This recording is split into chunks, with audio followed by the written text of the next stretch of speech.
Life has a way of testing us when we least expect it. A sudden argument, a job loss, a relationship that crumbles, or even the endless noise of daily life can leave us feeling overwhelmed and powerless. It's as if the world is constantly throwing challenges our way, daring us to remain calm, collected, and in control. And yet, there are those who seem to walk through this chaos with an unshakable peace. How do they do it? What's their secret? It's not about having fewer problems or a life free of hardship. In fact, many of these individuals have faced incredible struggles, setbacks that could break the strongest among us. Yet, their peace is not dependent on the world around them. It comes from within. This kind of strength, this ability to remain calm and centered no matter what happens, isn't reserved for a select few. It's something that anyone can cultivate. The journey to this inner peace begins with a shift, not in the world, but in the way we interact with it. For most of us, life feels like a constant tug-of-war. We cling tightly to expectations, to control, to the hope that things will go our way. And when they don't, as they inevitably won't, we feel frustrated, anxious, and hurt. But what if you could let go of that rope? What if you could step back and stop being pulled in every direction? This isn't about shutting yourself off or ignoring the reality of life. It's about learning to face it with clarity and strength. Life will always be unpredictable. There will be joys and heartbreaks, victories and failures. But peace doesn't come from trying to manipulate every situation to suit your needs. It comes from mastering the art of responding rather than reacting. At the heart of this mastery lies the ability to observe without attachment. It's not about denying your emotions or suppressing your feelings. It's about seeing them for what they are, temporary, passing states that do not define you. This simple but profound shift can transform the way you approach everything in life. Anger no longer consumes you. Fear doesn't paralyze you. Disappointment doesn't shatter your sense of self. To reach this state, you don't need a perfect life. You don't need all the answers. What you need is the willingness to take a step back and see the world and yourself more clearly. Peace isn't something that comes from outside. It's something you cultivate within. And as you nurture this inner strength, you'll find that life's challenges no longer hold the power they once did. Consider this. How much of your stress comes not from what happens to you, but from how you respond? A harsh word, a missed opportunity, or a minor inconvenience can spiral into hours of overthinking and frustration. Yet, the power to break this cycle is always in your hands. It begins with a simple pause, a moment to breathe, to reflect, and to choose your response. This pause, small as it may seem, is the key to reclaiming control over your peace of mind. As you begin this journey, you'll realize that the things you once thought were so important, the opinions of others, the need for constant validation, the fear of failure, start to lose their grip on you. What replaces them is a sense of clarity and freedom. You no longer feel the need to chase after things that don't truly matter.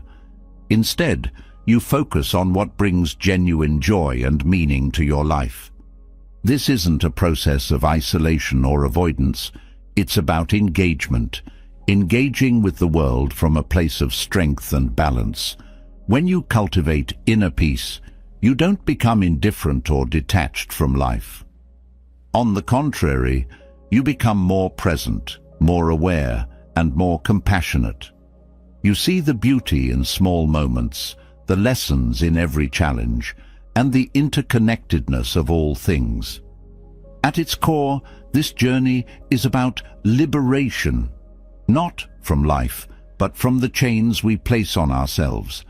The fear, the doubt, the constant striving for things that never truly satisfy us, These are the barriers to peace. And with every step you take toward understanding and letting go, you chip away at these barriers. This path isn't about perfection. It's not about never feeling anger, sadness, or frustration. Those emotions are part of being human. But when you learn to navigate them with wisdom, they no longer control you. They become like passing storms, powerful but temporary, unable to shake the foundation you've built within yourself. And as you build this foundation, you'll notice a ripple effect.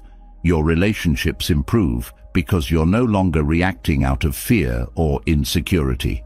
Your decisions become clearer because they're guided by wisdom rather than impulse. Even your physical health can benefit as the stress and tension you once carried start to melt away. What makes this journey even more remarkable is that it doesn't require grand gestures or radical changes. It starts with small, consistent steps, choosing to pause instead of reacting, finding moments of stillness in your day, and cultivating habits that bring you closer to a state of balance and clarity. Over time, these small steps create profound transformation. You might think, "This sounds great, but it's not for me. I'm too anxious, too stressed, too set in my ways." But that's exactly why this path is for you. No one starts this journey from a place of perfection. It's a process of growth, of learning, and of discovering the strength that has always been within you. As you begin to shift your perspective, you'll notice something incredible. The things that once seemed so overwhelming, the criticism, the setbacks, the uncertainties, start to lose their power over you. They're still there, but they no longer dictate your happiness. You find yourself responding to life with a calm confidence, knowing that no matter what happens, you have the tools to face it. This isn't just about feeling better. It's about living better. It's about stepping into each day with a sense of purpose and presence, unshaken by the chaos around you. It's about reclaiming your peace of mind, not by changing the world, but by changing the way you interact with it. So, where do you begin? The first step is simple. Decide to start. Decide that your peace is worth protecting, that your happiness is worth nurturing, and that your life is worth living fully. From there, every small effort you make becomes a step toward a stronger, calmer, more resilient you. This journey isn't about escaping life's difficulties. It's about meeting them with strength, clarity, and compassion. And as you continue to grow, you'll discover that true peace isn't found in avoiding the storms. It's found in learning to stand strong through them. That strength is within you, waiting to be unlocked. Let it guide you. There is a kind of freedom that cannot be taken away by circumstances. It doesn't depend on wealth, success, or the approval of others. This freedom comes from letting go, from releasing the grip we have on the things we think we need to feel secure and happy. It's not easy, but those who learn it experience a kind of lightness that most of us can only dream of. This is the path of non-attachment, a cornerstone of Buddhist teachings. It is not about rejecting the world, but about transforming how we engage with it. Detachment is one of the most misunderstood concepts in Buddhism. Many people think it means giving up everything or living without emotions. But the truth is far more profound. Detachment is about freeing yourself from the suffering that comes from clinging to people, outcomes, possessions, and even your own identity. When you let go of this tight grip, you open yourself to a deeper sense of peace and freedom. At the heart of this principle is the realization that clinging causes pain. The more tightly we hold on to something, the more we suffer when it changes, fades, or disappears. And everything in life is subject to change. Relationships evolve, possessions break or lose their value, and the circumstances we strive so hard to control often spiral beyond our reach. Yet, we continue to cling, hoping that this time things will remain as we wish them to be. This hope, this attachment, is what keeps us trapped. Non-attachment is not a cold rejection of love or joy. It is the opposite.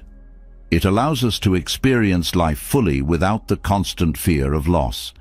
It teaches us to love without trying to possess, to enjoy without needing to control, and to live without being ruled by the anxiety of what if. By letting go of clinging, we create space for genuine connection and unshakable peace. One of the first lessons in non-attachment is recognizing the difference between desire and craving. Desire in itself is not harmful. It is natural to want happiness, love, and well-being. But craving, the desperate, grasping need to have something at all costs, is where suffering begins. Craving makes us believe that our happiness depends on external factors, and when those factors are threatened or taken away, we feel shattered. Buddhism teaches us to approach desire with wisdom, appreciating what we have without becoming enslaved by the need for more. Learning non-attachment begins with awareness.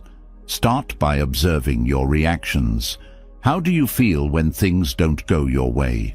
How tightly do you hold on to your plans, your possessions, or your relationships? Awareness doesn't mean judging yourself for these feelings. It means noticing them.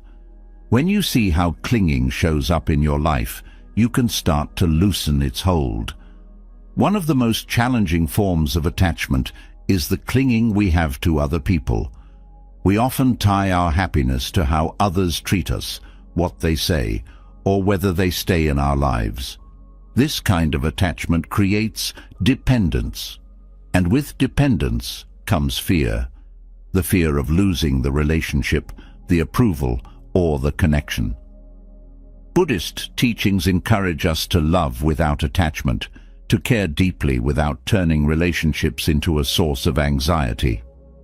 Loving without attachment doesn't mean loving less. It means loving more freely. It means giving your presence, compassion, and support without trying to control or possess the other person. It's about respecting their autonomy and allowing the relationship to grow naturally.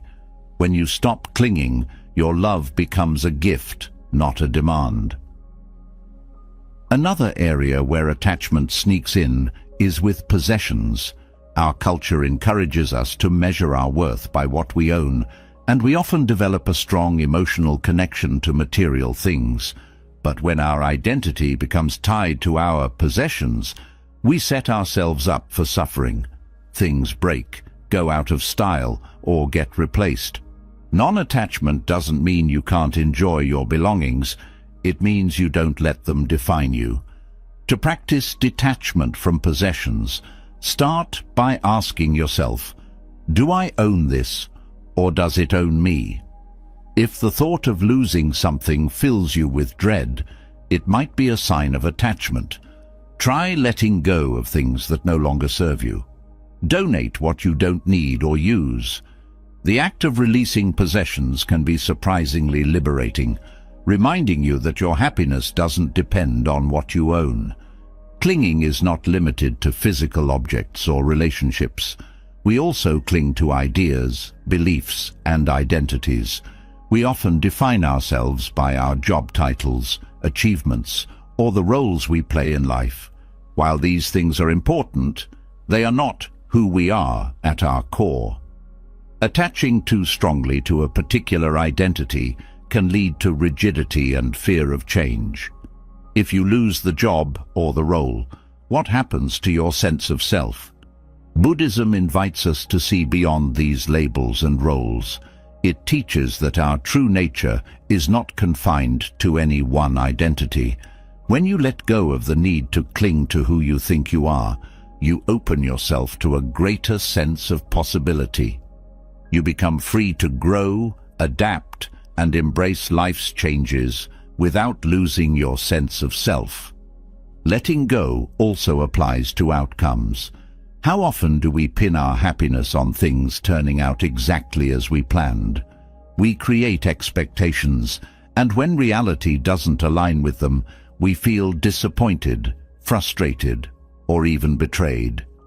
This kind of attachment keeps us trapped in a cycle of constant striving and dissatisfaction. Non-attachment doesn't mean you stop setting goals or working toward your dreams. It means you learn to release your grip on the outcome. When you focus on the effort rather than the result, you free yourself from unnecessary suffering. You can give your best to a project, a relationship, or a goal without being devastated if things don't go as expected. This doesn't mean you stop caring. It means you care without letting the result define your happiness. This shift in perspective allows you to enjoy the process, no matter what the outcome. Detachment is also about embracing impermanence. Everything in life is temporary. Clinging to the idea that something will last forever, whether it's a relationship, a possession, or a moment of happiness, sets us up for disappointment. Recognizing impermanence helps us appreciate the present without trying to hold on to it. It teaches us to cherish moments while they last, and to let them go with grace when they pass. Non-attachment doesn't come easily. It requires practice and patience, but each step you take brings a sense of freedom and peace. Start small. Notice when you're clinging and gently remind yourself to let go. Practice gratitude for what you have without needing to make it permanent. And remember, non-attachment is not about avoiding life. It's about embracing it fully, without fear. When you let go, you discover that the peace you've been searching for was never outside of you. It was always within, waiting to be uncovered. This path is not about giving up. It's about gaining something far greater. The ability to live with an open heart and an unshakable sense of freedom. When you begin to release the weight of attachment, a remarkable thing happens. The mind becomes lighter, the heart steadier, and suddenly the challenges of life feel less daunting. But letting go is only one part of the journey. To truly thrive amidst life's storms, one must build a foundation of inner strength, a core of resilience that remains unshaken by the world's unpredictability. This strength doesn't come from physical power or external success. It arises from the teachings of Dhamma, the Buddha's timeless path to wisdom, clarity, and unwavering stability. Resilience is often misunderstood. People think it's about toughening up, suppressing emotions, or powering through challenges without flinching. But true resilience, as taught in Buddhism, is rooted in understanding, acceptance, and adaptability. It's the quiet strength that comes from seeing things as they are and responding with wisdom rather than reacting out of fear or anger. This resilience allows you to stand firm, not because life becomes easier, but because you've cultivated the tools to navigate its difficulties with grace. At the core of building resilience is a deep awareness of life's impermanence. Everything changes, joy and sorrow, success and failure, even the people and circumstances we hold dear. Resistance to this truth is often the source of our greatest suffering. When you embrace impermanence, you stop fighting the natural flow of life. Instead of clinging to what was or dreading what might be, you learn to meet each moment with openness. This shift doesn't eliminate pain, but it prevents pain from becoming suffering. Resilience also grows from understanding the nature of your mind. The mind is a powerful tool, but it can also be your greatest obstacle. Thoughts, when left unchecked, can spiral into worry, fear, and self-doubt. The Buddha taught that the key to mastering the mind is mindfulness, being present and aware of your thoughts without becoming entangled in them. Mindfulness allows you to step back and observe your mental habits. Are you feeding negative patterns? Are you attaching to fears that may never come to pass? By bringing awareness to these tendencies, you can begin to shift them. Another essential element of resilience is cultivating patience. Patience is not passive. It's an active strength that allows you to endure difficulties without losing your balance. It's the ability to stay grounded in the face of delay, hardship, or frustration. Patience teaches you to trust the process, to understand that growth often takes time, and that challenges are not roadblocks, but stepping stones on your path. With patience, you learn to wait without despair, and to act without haste. Compassion, both for yourself and others, is another cornerstone of resilience. Life's challenges can be harsh, and it's easy to turn that harshness inward, blaming yourself for not being strong enough or capable enough. But resilience flourishes when you treat yourself with kindness. When you stumble, instead of criticizing yourself, you offer understanding. This self-compassion creates a safe space within you, a space where you can heal, reflect, and grow stronger. Compassion for others is equally vital. When faced with difficulties, it's natural to feel isolated, as though you're the only one struggling. But recognizing that suffering is a universal experience helps you connect with others rather than withdrawing. This connection is a source of strength. By extending kindness to those around you, even in small ways, you create a sense of purpose that lifts you beyond your own challenges. Resilience is also built through wisdom, particularly the wisdom gained from self-reflection. The Buddha emphasized the importance of introspection, turning inward to examine your thoughts, actions, and intentions. This practice helps you understand the root causes of your struggles and identify patterns that no longer serve you. It's not about dwelling on your flaws, but about learning from them.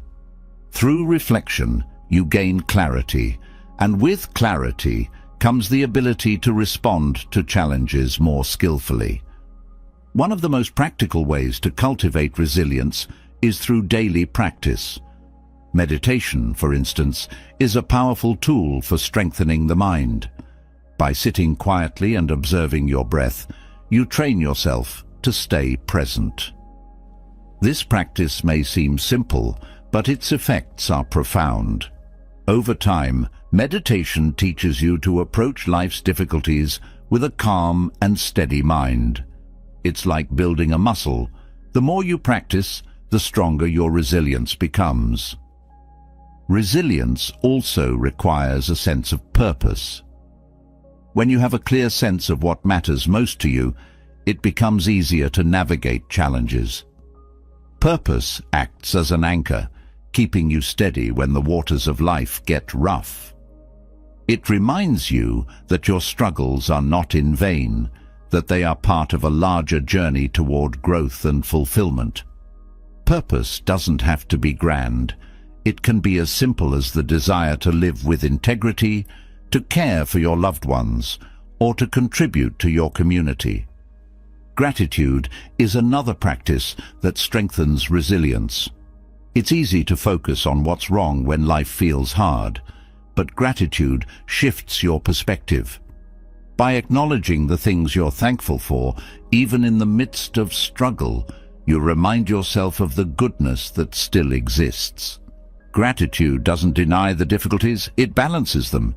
It helps you see that while life may be challenging, it is also rich with beauty and opportunity. Resilience is not about never feeling pain or fear. It's about learning to move through those emotions without being consumed by them. It's about finding the stillness within you that cannot be shaken by external events. This stillness comes from the practice of equanimity. a state of balance and calm that allows you to face life's highs and lows with equal grace. Equanimity doesn't mean indifference. It means being fully present without being overwhelmed. The path of resilience is not linear. There will be days when you feel strong and days when you feel like giving up. This is natural. What matters is your commitment to keep going, to keep practicing, and to keep growing. Each challenge you face is an opportunity to build your inner strength. Each moment of difficulty is a chance to deepen your understanding of yourself and the world around you. Resilience is not something you achieve once and for all. It's a lifelong practice, a skill that you continue to refine with every experience. And as you cultivate this strength, you begin to see that life's challenges, while difficult, are also gifts. They push you to grow, to adapt, and to discover the depth of your own courage. At its heart, resilience is about trust. Trusting yourself, trusting the process, and trusting that even in the midst of difficulty, you have the capacity to endure and overcome. It's about knowing that no matter what life throws at you, you have the tools to face it with wisdom, strength, and grace. As you walk this path, remember that resilience is not about perfection. It's about progress. Each step you take, no matter how small, brings you closer to a life of unshakable peace and strength. The teachings of Dhamma are your guide, offering timeless wisdom to help you navigate life's challenges with clarity and compassion.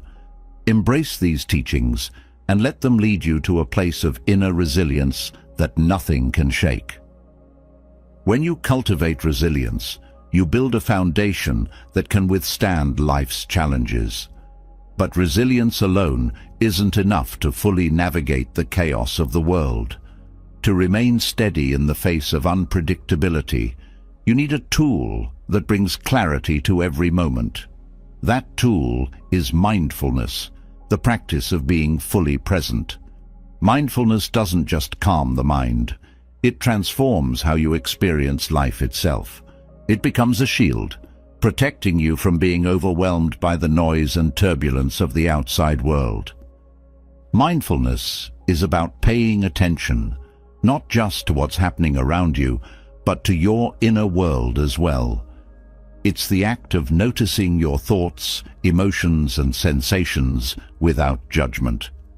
The modern world often pulls us in many directions at once, making it easy to feel scattered and disconnected.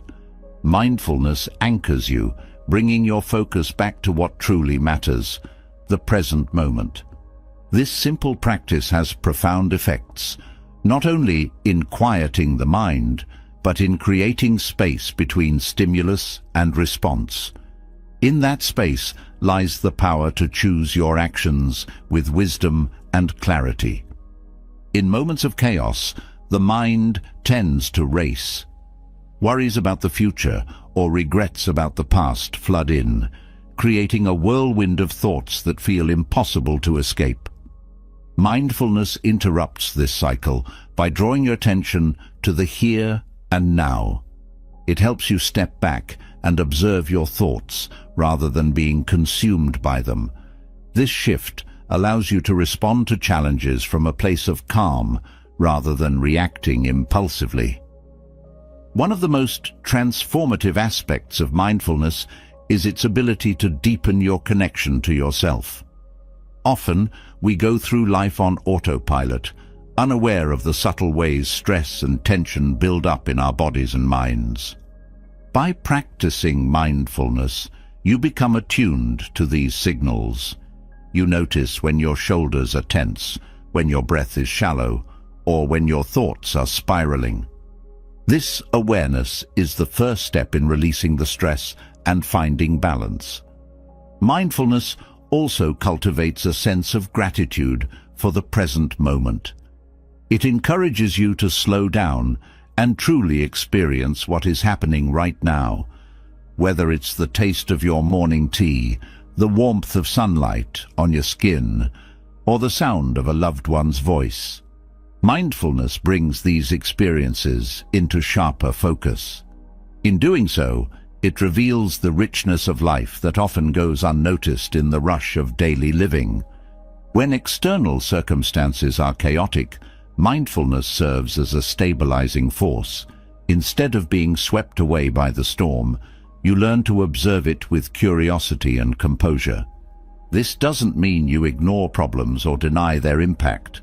Rather, mindfulness helps you face them with a clear and steady mind. You can acknowledge difficulties without becoming overwhelmed by them, and this perspective allows you to address challenges more effectively. Mindfulness is not limited to meditation. Although meditation is a powerful way to cultivate it, it can be practiced in everyday activities, turning routine moments into opportunities for presence and awareness. Washing dishes, walking, or even breathing can become acts of mindfulness when done with full attention. This integration of mindfulness into daily life makes it a practical tool for navigating the demands of modern living. Another benefit of mindfulness is its impact on relationships. When you are fully present, you listen more deeply and connect more authentically with others. Mindfulness allows you to hear not just the words someone is saying, but the emotions behind them. This deep listening fosters empathy and strengthens bonds, creating a foundation of trust and understanding in your interactions. Mindfulness also helps you develop a healthier relationship with your emotions. Instead of suppressing or avoiding difficult feelings, you learn to sit with them and explore their root causes. This practice transforms emotions from something to fear into valuable teachers. Anger, for example, might reveal unmet needs, while sadness can highlight areas of your life that require care and attention. By embracing emotions with mindfulness, you gain insight and grow stronger in the process. One of the greatest challenges of mindfulness is the mind's tendency to wander. Thoughts about the past and future are natural, but they pull you away from the present. The key to mindfulness is not to eliminate these thoughts, but to gently guide your attention back to the moment. This act of returning again and again is where the real growth happens. It builds mental discipline and trains your mind to remain focused even in the midst of distraction. Mindfulness is also a practice of acceptance. It teaches you to embrace life as it is, without constantly striving to change or control it. This doesn't mean you become passive or stop pursuing goals. Instead, you learn to approach life with an open heart, accepting the present moment while still working toward meaningful outcomes. This balance of acceptance and action is at the core of mindful living. The benefits of mindfulness extend beyond the mind. Research has shown that mindfulness can reduce stress, lower blood pressure, and improve overall well-being. By calming the nervous system, mindfulness creates a sense of relaxation that allows the body to heal and recharge. It's a reminder that the mind and body are deeply connected, and caring for one supports the health of the other. Mindfulness also cultivates resilience. When you practice being present, you develop the ability to stay calm and grounded in the face of difficulty. This resilience doesn't mean you won't feel pain or struggle. It means you'll have the tools to navigate those experiences with grace and wisdom. Mindfulness helps you see challenges as temporary and manageable rather than insurmountable. Over time, mindfulness transforms your relationship with time itself. Instead of rushing through moments to get to the next thing, you learn to savor each experience. This shift brings a sense of fulfillment and contentment that is not dependent on external achievements. It's a reminder that life's beauty is found not in grand events, but in the small, everyday moments. In cultivating mindfulness, patience becomes a vital companion. The benefits of mindfulness are not immediate. They unfold gradually with practice. There will be days when it feels effortless and days when it feels impossible. But with patience and persistence, mindfulness becomes a way of being, a natural part of how you engage with the world. Mindfulness also helps you see the interconnectedness of all things.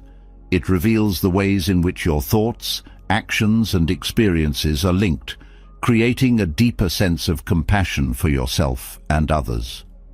This awareness fosters a sense of unity and belonging, dissolving the barriers that often separate us from one another. At its core, mindfulness is a practice of coming home to yourself.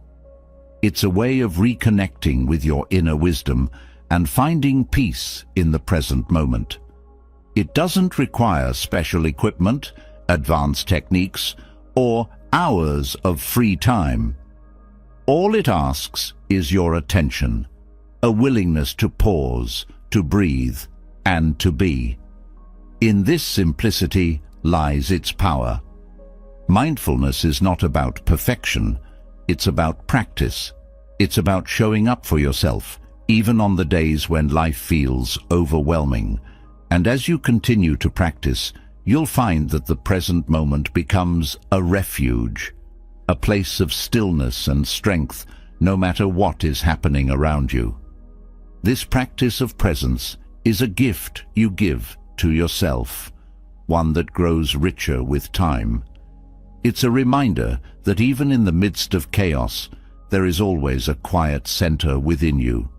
Through mindfulness, you learn to live from that center, navigating life's challenges with clarity, compassion, and grace.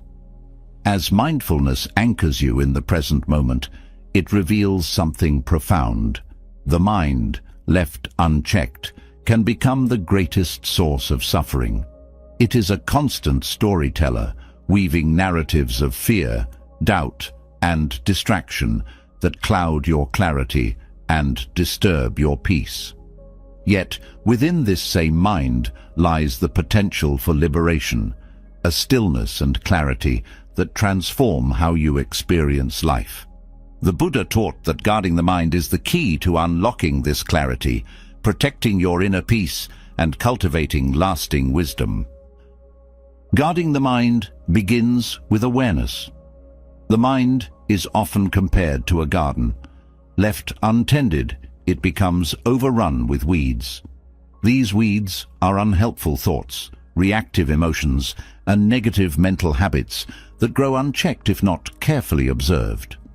The act of guarding your mind is like tending this garden, removing harmful growth, nurturing beneficial seeds, and ensuring that the space remains vibrant and healthy. This practice doesn't happen automatically. It requires vigilance, care, and intentionality. One of the most important steps in guarding the mind is recognizing the nature of your thoughts. Thoughts are not inherently good or bad, but the stories you attach to them can shape your emotions and actions in powerful ways. For example, a passing thought of worry about the future might spiral into anxiety if you latch onto it, creating scenarios that may never come to pass. The Buddha emphasized the importance of observing thoughts without judgment. By watching them as they arise and pass, like clouds drifting across the sky, you can begin to see their transient nature and loosen their grip on your emotions. Another aspect of guarding the mind is understanding the difference between thoughts that serve you and those that harm you. Positive, constructive thoughts uplift your spirit and guide you toward growth, while negative, destructive thoughts drain your energy and perpetuate suffering. Developing the discernment to identify these patterns is essential. When harmful thoughts arise, it's not about suppressing them, but redirecting your focus to something more meaningful. This shift takes practice, but becomes easier with time as you strengthen your ability to choose your mental focus. Guarding the mind also means being mindful of what you allow into your mental space. Just as a healthy diet is crucial for physical well-being, a healthy mental diet is vital for your inner peace. The information you consume, the conversations you engage in, and the environments you immerse yourself in all influence your thoughts.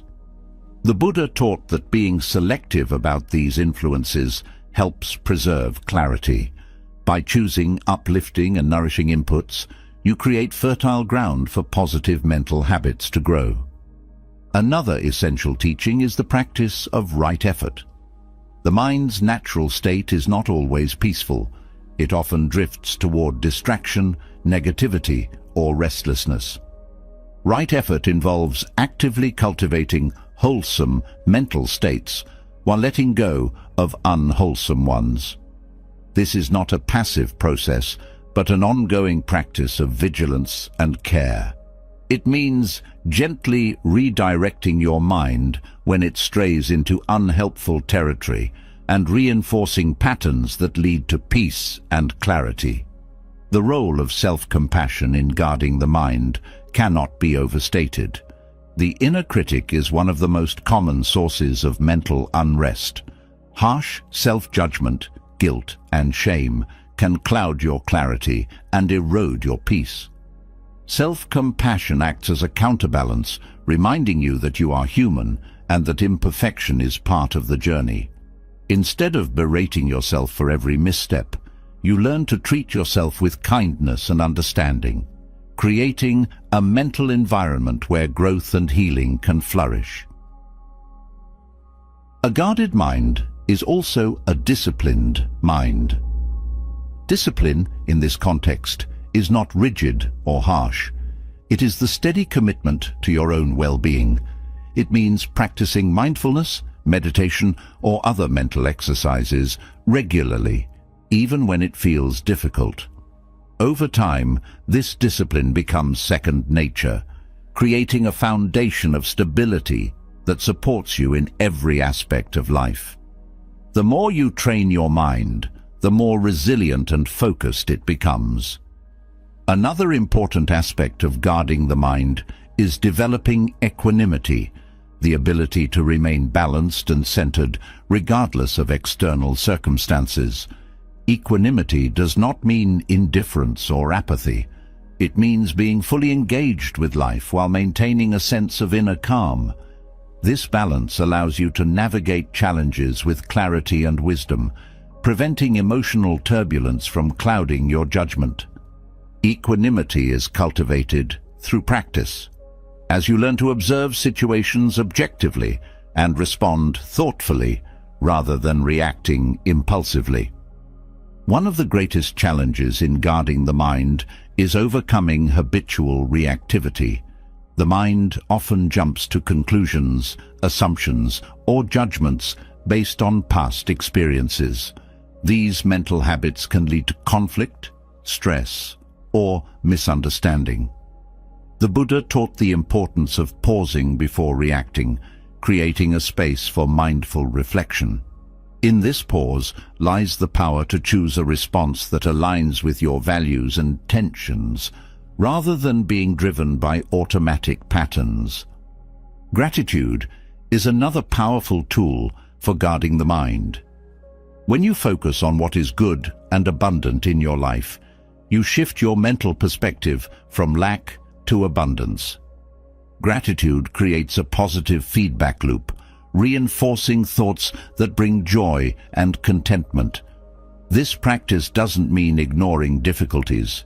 It means balancing them with an appreciation for the beauty and blessings in your life.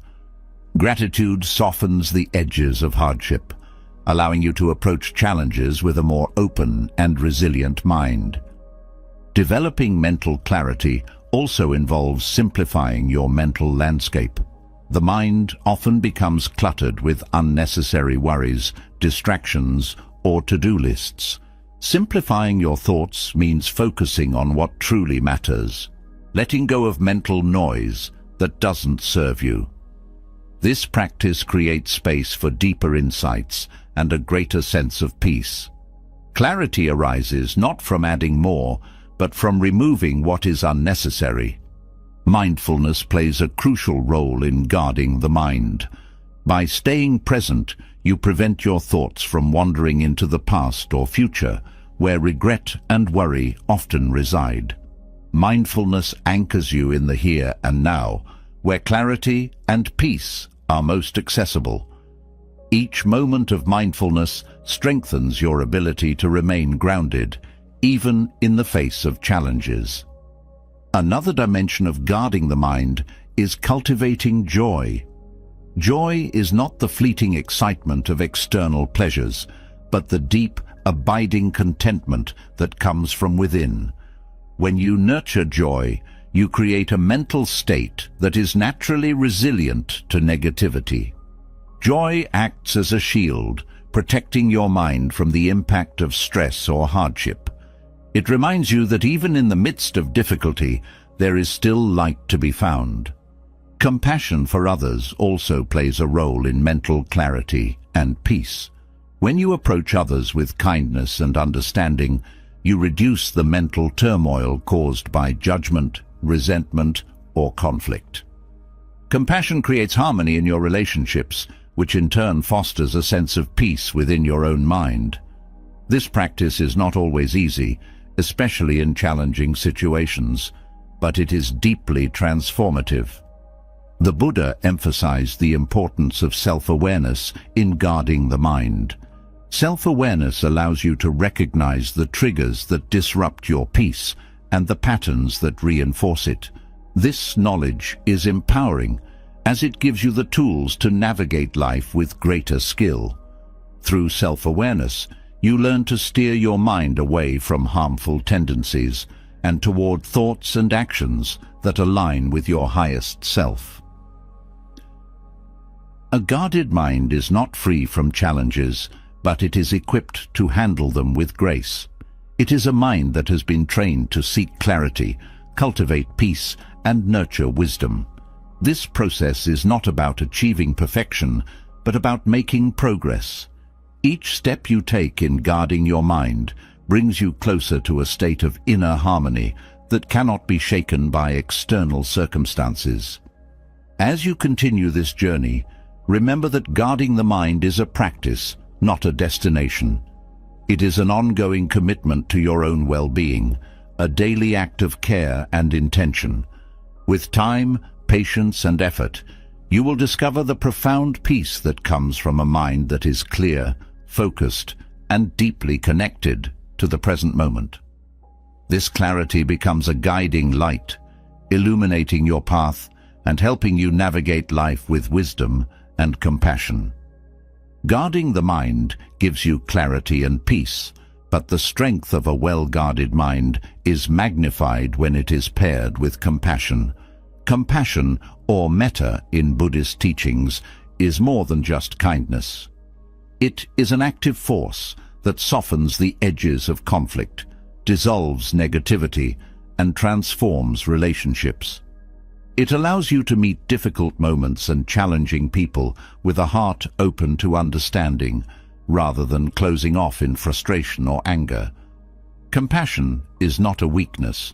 It is a profound source of strength that shields you from the corrosive effects of negativity.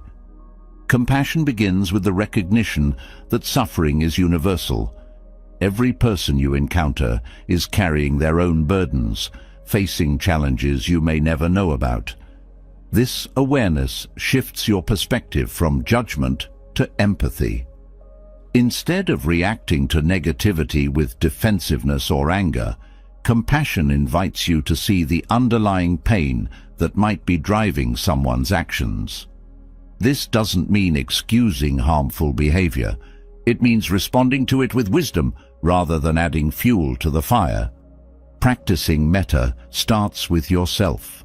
Self-compassion is the foundation of loving kindness, as it teaches you to treat your own struggles with the same care and understanding you would offer to a dear friend. Too often, people are their own harshest critics, replaying mistakes and failures in their minds with relentless judgment. This inner negativity creates a fertile ground for external conflicts. When you learn to show yourself kindness, you break this cycle and create a reservoir of compassion that naturally extends to others. Extending compassion outward begins with intention. The Buddha taught the practice of metta bhavana, or loving-kindness meditation, as a way to cultivate a heart filled with goodwill. In this practice, you start by focusing on someone you care deeply for, wishing them happiness and peace. As the feeling of loving kindness grows, you expand it to include neutral people, those you struggle with, and eventually all beings. This practice is not about forcing yourself to feel a certain way, but about gently training your heart to open. One of the most transformative aspects of metta is its ability to deflect negativity. When faced with anger or hostility, the natural reaction is often to mirror that energy, escalating the situation. Compassion breaks this cycle by offering a different response.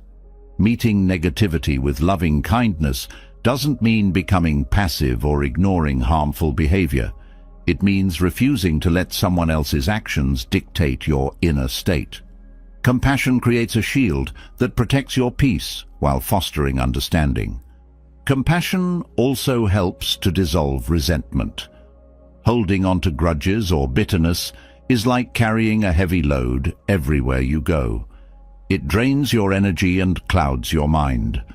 Forgiveness, guided by compassion, is not about condoning hurtful actions, but about releasing their hold on you. When you forgive, you free yourself from the burden of anger and open the door to healing. Compassion reminds you that forgiveness is not a gift you give to others. It's a gift you give to yourself. Another powerful aspect of metta is its ability to transform relationships. When you approach others with loving kindness, you create an environment of trust and mutual respect. Compassionate communication, listening deeply, speaking kindly and responding thoughtfully, strengthens connections and resolves conflicts. Even in difficult interactions, compassion can shift the dynamic, turning moments of tension into opportunities for understanding. Compassion is not limited to grand gestures. It is often expressed in the smallest acts of kindness. A smile, a kind word, or a simple acknowledgement can have a profound impact on someone's day. These moments of connection remind us of our shared humanity and create ripples of positivity that extend far beyond what we can see. Compassion is contagious. When you show kindness, it inspires others to do the same, creating a cycle of goodwill that benefits everyone. One of the challenges of practicing compassion is balancing it with boundaries. Loving kindness does not mean allowing others to take advantage of you or tolerating harmful behavior. True compassion includes the wisdom to recognize when to step back and protect your own well-being. This balance ensures that your compassion remains a source of strength rather than becoming a source of depletion. The practice of metta also helps to cultivate humility. Compassion reminds you that everyone is on their own journey, with struggles and lessons unique to them. This perspective softens judgment and encourages patience, both with yourself and with others. It shifts your focus from criticizing to supporting, creating a sense of unity rather than division. Humility born of compassion fosters a deep sense of peace, as it frees you from the need to constantly prove yourself or compete with others. Compassion is not always easy, especially in the face of cruelty or injustice. It requires courage to meet hostility with kindness and strength to choose understanding over retaliation. But this courage is what makes compassion so powerful. It transforms the energy of conflict into an opportunity for growth, both for yourself and for others. Compassion is not about being naive or ignoring reality. It is about choosing a response that aligns with your highest values. The practice of metta also extends to how you view the world as a whole. Compassion encourages you to see beyond your immediate circle and consider the well-being of all living beings. This expansive perspective fosters a sense of interconnectedness, reminding you that your actions have far-reaching effects. Whether it's through mindful choices, acts of service, or simply wishing others well, compassion helps you contribute to a more harmonious world. Compassion also has profound effects on your own well-being. Studies have shown that acts of kindness release hormones like oxytocin, which promote feelings of happiness and reduce stress. By focusing on the well-being of others, you shift your attention away from your own worries, creating a sense of perspective and balance. Compassion not only strengthens your relationships, but also nourishes your own heart and mind.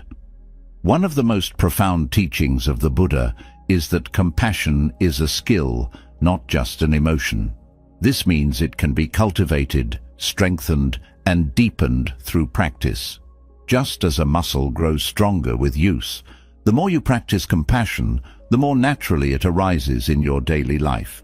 This growth is a reminder that compassion is not about being perfect. It is about progress, about choosing to act with kindness even when it feels difficult. Compassion is a source of resilience. In times of hardship, it gives you the strength to endure and the perspective to see beyond your own pain. It reminds you that you are not alone in your struggles and that helping others can be a powerful way to heal yourself. Compassion turns challenges into opportunities to connect, to grow, and to transform. Through the practice of metta, you create a life that is guided by love rather than fear, by understanding rather than judgment. This way of living is not only more peaceful, but also more fulfilling. Compassion becomes a guiding light, illuminating the path toward deeper connection, greater wisdom, and lasting peace. In cultivating loving kindness, you discover a strength that is rooted not in force, but in the gentle power of an open heart. Compassion opens the heart to understanding, but there are times when the challenges of life require more than kindness. There are moments when the world's noise grows loud, when emotions are provoked, and when reactions seem almost automatic. In these moments, another strength is needed, the calm, unshakable balance of equanimity. This quality, known as upekkha in Buddhist teachings, is not about detachment from life, but about engaging with it from a place of deep, unwavering steadiness. Equanimity is the art of non-reaction. It is the ability to remain centered and composed regardless of praise or blame, success or failure, joy or sorrow. It does not deny emotions or experiences. Rather, it allows you to meet them without becoming consumed by them. It is the quiet confidence that arises when you trust in your ability to navigate life's highs and lows without losing yourself. The root of equanimity lies in understanding impermanence. Everything in life is in constant flux. Relationships, circumstances, emotions. When you attach your sense of self-worth to external events, you give them the power to dictate your inner state. Equanimity breaks this cycle by teaching you to find stability within, instead of seeking it in the ever-changing world around you. This understanding creates a profound sense of freedom, as you're no longer at the mercy of external forces. One of the first steps in cultivating equanimity is observing your habitual reactions. The mind has a tendency to label experiences as good or bad, desirable or undesirable. These judgments trigger automatic responses, grasping for what feels pleasant and pushing away what feels uncomfortable. This cycle creates unnecessary tension and often blinds you to the deeper reality of the situation. Equanimity invites you to pause, to step back from these immediate judgments, and to see things with greater clarity. This practice is not about suppressing emotions or pretending that challenges don't affect you. It's about creating space between stimulus and response, allowing you to choose your actions consciously rather than reacting impulsively. This space is where wisdom arises. When you respond from a place of equanimity, your actions are guided by understanding rather than driven by reactivity. Equanimity also requires the cultivation of patience. In moments of provocation, the urge to react quickly can be overwhelming. Patience gives you the strength to sit with discomfort, to let the initial wave of emotion pass without acting on it.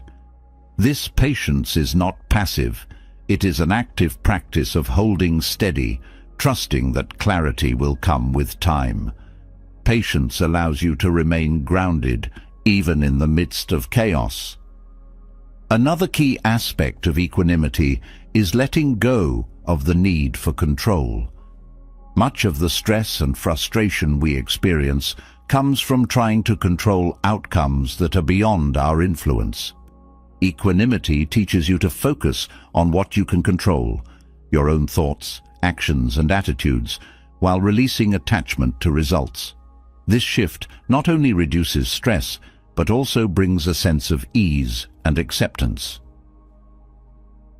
Equanimity is also deeply connected to self-awareness. To remain balanced in the face of provocation, you must first understand your own triggers. What makes you feel defensive? What situations spark anger or fear? By identifying these patterns, you gain insight into the roots of your reactions. This awareness empowers you to approach challenging situations with greater understanding and restraint. One of the most challenging aspects of practicing equanimity is dealing with criticism and blame.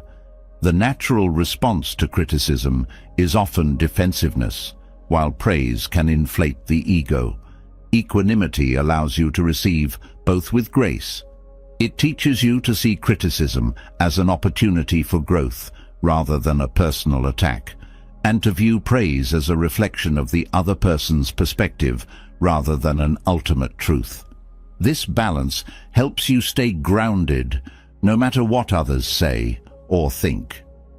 Equanimity also extends to how you view success and failure. The highs of success can be as destabilizing as the lows of failure if you become attached to them. Equanimity reminds you that both are temporary and neither defines your worth. It encourages you to focus on the effort and intention behind your actions, rather than becoming overly fixated on the outcome. This perspective fosters resilience, as you are less likely to be discouraged by setbacks or overly reliant on external validation. Compassion and equanimity are closely linked. While compassion opens the heart to understanding and connection, equanimity provides the stability needed to sustain that openness in challenging moments. Without equanimity, compassion can be overwhelming. Without compassion, equanimity can become detached. Together, they create a balance that allows you to engage with the world fully while maintaining your inner peace. Equanimity also helps you navigate relationships with greater ease. When emotions run high, it's easy to become entangled in conflicts or misunderstandings. Equanimity allows you to step back and see the bigger picture. It helps you approach others with patience and understanding, even when their behavior is difficult. This doesn't mean tolerating harm or avoiding necessary boundaries. It means responding with wisdom and clarity, rather than being swept away by emotional reactions. The practice of equanimity also fosters humility. It reminds you that you are not the center of the universe, and that other people's actions are often more about them than about you. This perspective reduces the sting of perceived slights and helps you approach situations with greater objectivity. Humility, born of equanimity, frees you from the need to constantly defend your ego, creating space for deeper connection and understanding. Equanimity is not something you achieve overnight. It is a skill that grows with practice and patience.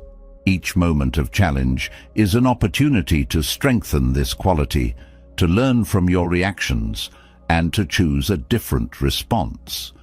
Over time, equanimity becomes a natural part of how you engage with the world, a steady anchor that keeps you grounded in the face of life's turbulence. At its core, equanimity is about trust. Trust in your ability to navigate challenges, trust in the impermanence of all things, and trust in the wisdom that arises from stillness. It is the confidence that no matter what life brings, you have the inner resources to meet it with grace and clarity. This trust transforms not only how you experience difficulties, but also how you approach every aspect of your life.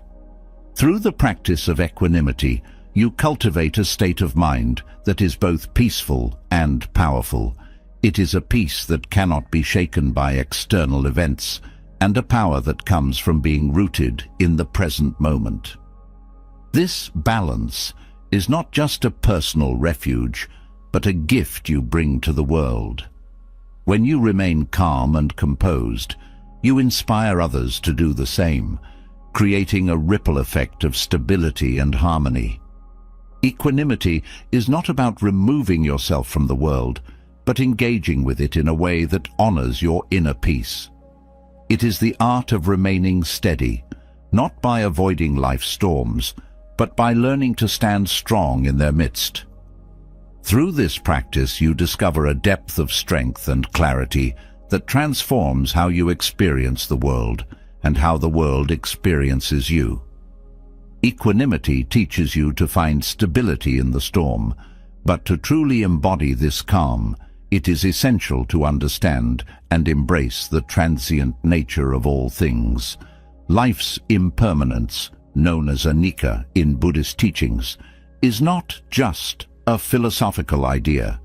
It is the fundamental truth that shapes every moment of existence. Everything changes: the seasons, our emotions, the people in our lives, and even our own bodies. To resist this truth is to invite suffering, but to live in harmony with it is to discover profound peace. Impermanence can be unsettling, especially when it touches the things we hold dear. Yet, it is also what makes life precious. If everything were permanent, there would be no growth, no movement, no opportunity for transformation. Embracing impermanence is not about resigning yourself to loss. It is about learning to appreciate the beauty of each moment, knowing it will not last forever. This perspective transforms how you engage with life, allowing you to savor the present while letting go of the need to cling. Living in accord with nature begins with observing the cycles of change around you. Nature offers endless reminders of impermanence. The way day turns to night, leaves fall and grow again, and rivers flow ceaselessly toward the sea. These rhythms are not flaws in the design of life, they are the design. By aligning yourself with these natural cycles, you move from resisting change to flowing with it. This shift reduces the inner tension caused by trying to hold on to what must inevitably transform. One of the greatest challenges of impermanence is its impact on relationships. People come into our lives and often they leave, whether through distance, disagreement, or death. This reality can be painful, but it is also a source of immense wisdom.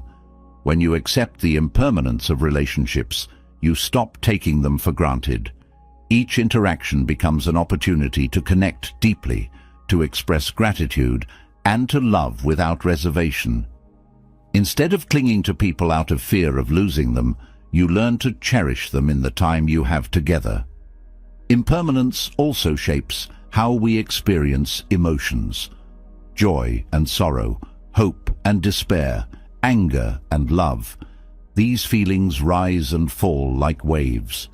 Trying to hold on to positive emotions or push away negative ones only creates more suffering. When you embrace the transient nature of emotions, you allow them to move through you without becoming trapped in them. This openness helps you navigate both the highs and lows of life with greater ease and balance. Another profound teaching of impermanence is its effect on how we view material possessions. Things break, wear out, or lose their appeal. When we attach our happiness to these objects, we set ourselves up for disappointment. Living in accord with nature means appreciating the utility and beauty of possessions without letting them define us. It is not about rejecting material things, but about relating to them with a sense of perspective. This mindset frees you from the endless cycle of craving and consumption, allowing you to focus on what truly matters. Impermanence also teaches us about the nature of the self. The person you are today is not the same as the person you were 10 years ago, or even yesterday. Your thoughts, feelings, and experiences are constantly shaping and reshaping who you are. This fluidity can be liberating when you let go of rigid ideas about your identity. Instead of clinging to a fixed sense of self, you embrace the opportunity to grow, adapt, and become. In accepting impermanence, you also cultivate a sense of gratitude. Knowing that nothing lasts forever makes you more mindful of the present moment. You begin to see the small, fleeting joys in everyday life. A kind word, a sunset, the sound of laughter, and recognize their value. Gratitude becomes a way of honoring impermanence, acknowledging that these moments are gifts to be treasured. One of the fears that often arises with impermanence is the fear of loss. Whether it's the loss of a loved one, a dream, or a stage of life, these transitions can feel overwhelming. But when you align yourself with the truth of impermanence, you begin to see loss as a natural part of the cycle of life. It does not diminish the meaning of what was, it deepens it. Loss teaches us about love, resilience, and the strength of the human spirit. It is not the end of the story, but a chapter in the ongoing narrative of existence. Impermanence also encourages us to live with intention. When you understand that time is finite, you stop postponing the things that matter. You prioritize meaningful experiences, relationships, and pursuits, knowing that the present moment is all you truly have. This urgency is not about rushing through life, but about living fully and authentically. It is a call to action, a reminder to align your actions with your deepest values. Aligning with impermanence also fosters resilience. Change can be unsettling, but it is also a source of strength. Each challenge, each transition, each ending is an opportunity to grow and adapt. When you stop resisting change and start embracing it, you discover a well of inner strength you never knew you had. This resilience is not about suppressing your feelings, but about moving through them with courage and grace. Impermanence is not a concept to be understood intellectually. It is a truth to be lived. Meditation on impermanence can help deepen this understanding. Reflecting on the transient nature of your thoughts, sensations, and experiences grounds you in the reality of change. This practice does not create detachment. It fosters a profound connection to life as it is, in all its beauty and fragility. Living in accord with impermanence also changes how you view success and failure. Both are temporary, and neither defines your worth. This perspective frees you from the pressure to achieve at all costs or to avoid mistakes. Instead, you focus on the process, on showing up, giving your best, and learning from each experience. Success and failure become stepping stones on a larger journey rather than endpoints in themselves. The understanding of impermanence also brings peace to the fear of death. Death is often seen as the ultimate loss, but in the Buddhist view, it is a natural part of the cycle of life. Just as day turns to night and winter gives way to spring, death makes way for renewal. This perspective does not deny the pain of loss, but it reframes it, offering a sense of continuity and meaning. By embracing the impermanence of life, you learn to live more fully and love more deeply, knowing that every moment is a precious, fleeting gift. Impermanence reminds us of our interconnectedness. Everything that exists is part of a larger web of change and influence. A leaf falls to the ground, decays, and nourishes the soil that gives rise to new life. This interdependence is not just a poetic idea, it is the fabric of reality. By aligning with this truth, you cultivate a sense of humility and respect for the world around you. You see yourself not as separate from nature, but as an integral part of it. The practice of living in accord with impermanence is not about letting go of everything. It is about holding things lightly. It is about cherishing without clinging, engaging without attaching, and loving without fearing loss. This way of being creates a spaciousness in your heart and mind, allowing you to navigate life's changes with grace and wisdom. Through impermanence, you find freedom, not freedom from change, but freedom within it. You learn to dance with the ebb and flow of life, to embrace its rhythm rather than resist it. This freedom is not about escaping reality, it's about stepping fully into it, with all its unpredictability and wonder. It's a liberation that comes not from holding on, but from letting go. In this letting go, you discover the profound peace that comes from living in harmony with the ever-changing nature of life. Accepting impermanence reshapes your relationship with life, helping you flow with change rather than resist it. Yet, even with this understanding, the challenges of life can test your limits. During these moments, another vital quality comes to the forefront: patience. Known as Khanti in Buddhism, patience is not just about waiting, it is the silent strength that allows you to endure difficulties without succumbing to suffering.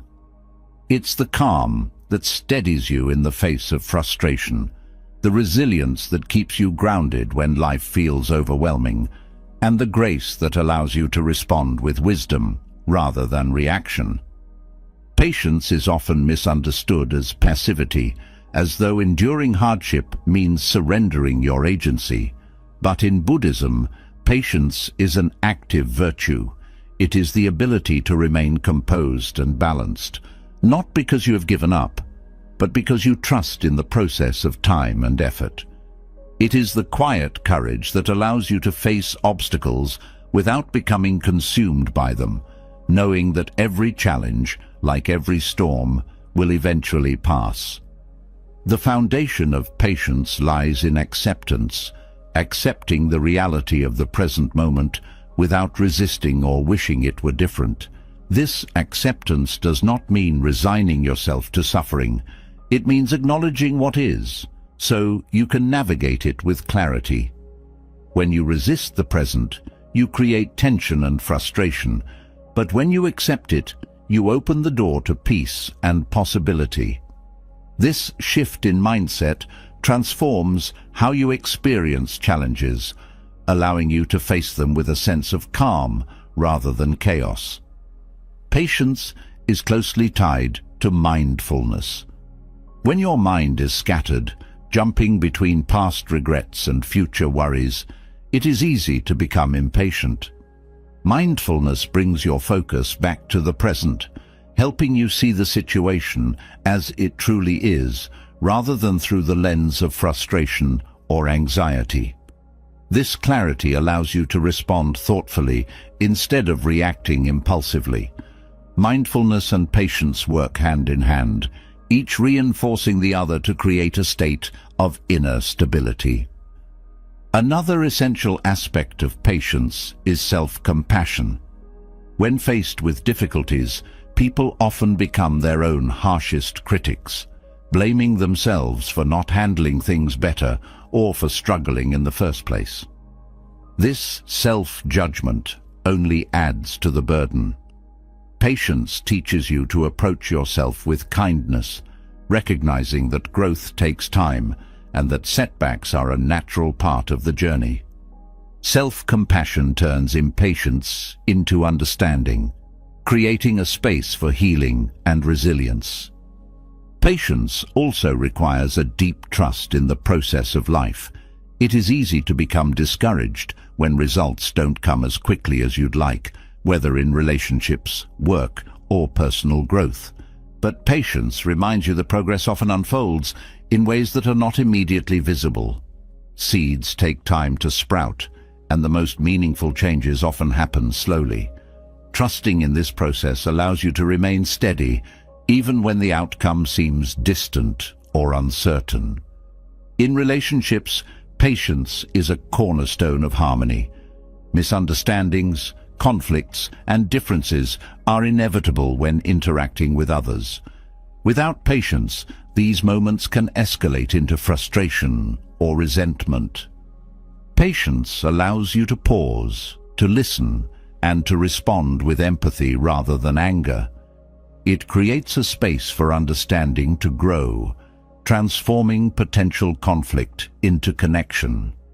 This practice of patience strengthens your relationships and deepens your capacity for compassion. Patience also helps you navigate the natural rhythms of emotion.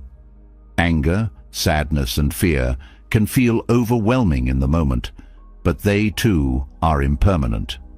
Patience teaches you to sit with these emotions, to let them rise and fall without being swept away.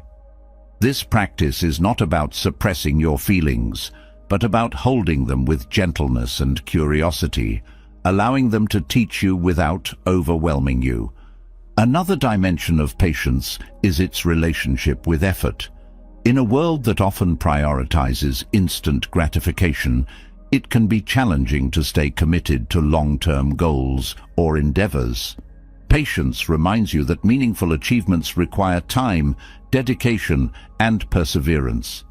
It allows you to keep going even when progress feels slow or invisible. This steady effort, guided by patience, builds the foundation for lasting success and fulfillment. Patience also plays a critical role in decision-making. When faced with important choices, the urge to act quickly can lead to impulsive decisions that may not align with your values or goals. Patience creates the space to reflect, to weigh your options, and to choose with intention. This deliberate approach reduces the risk of regret and ensures that your actions are guided by wisdom rather than haste. One of the most powerful aspects of patience is its ability to transform suffering. When you resist or fight against hardship, you amplify your pain. But when you approach difficulties with patience, you soften their impact. This does not mean that suffering disappears. It means that you learn to endure it with grace, recognizing it as a part of life's ebb and flow. Patience turns suffering into an opportunity for growth, allowing you to emerge stronger and more resilient. Patience is also a form of strength in the face of injustice. When confronted with unfairness or adversity, the instinct is often to react with anger or retaliation. While these responses are understandable, they can escalate the situation and create more harm. Patience, on the other hand, allows you to respond with clarity and purpose, addressing the injustice without being consumed by it. This strength is not passive. It is a deliberate choice to act in a way that aligns with your values and contributes to a greater good. The practice of patience is deeply connected to the cultivation of gratitude. When you focus on what is lacking or what is not happening quickly enough, it is easy to become frustrated. Gratitude shifts your perspective, helping you see the progress you have made and the blessings that already exist in your life. This perspective reduces impatience and fosters a sense of contentment, even in the midst of challenge. Patience is not just about enduring, it is about enduring with dignity. It is the quiet power that allows you to hold your head high, even when the weight of the world feels heavy. It is the inner calm that steadies you when everything around you feels uncertain. This dignity does not come from denying your struggles, but from facing them with courage and grace. In cultivating patience, you also cultivate humility. Patience reminds you that you are not in control of everything and that life often unfolds on its own timeline. This humility fosters a sense of acceptance and peace, freeing you from the constant pressure to force outcomes. It allows you to work toward your goals with dedication while remaining open to the unexpected. The practice of patience is not always easy, but it is profoundly rewarding. Each moment of patience strengthens your ability to remain calm and composed in the face of adversity. Over time, this practice becomes a part of who you are, a steady presence that supports you through life's challenges. It is a reminder that true strength is not loud or aggressive. It is quiet, steady, and enduring. Patience also deepens your connection to others. When you approach people with patience, you create an environment of trust and respect. This practice is especially powerful in difficult relationships, where patience can help bridge gaps and heal wounds.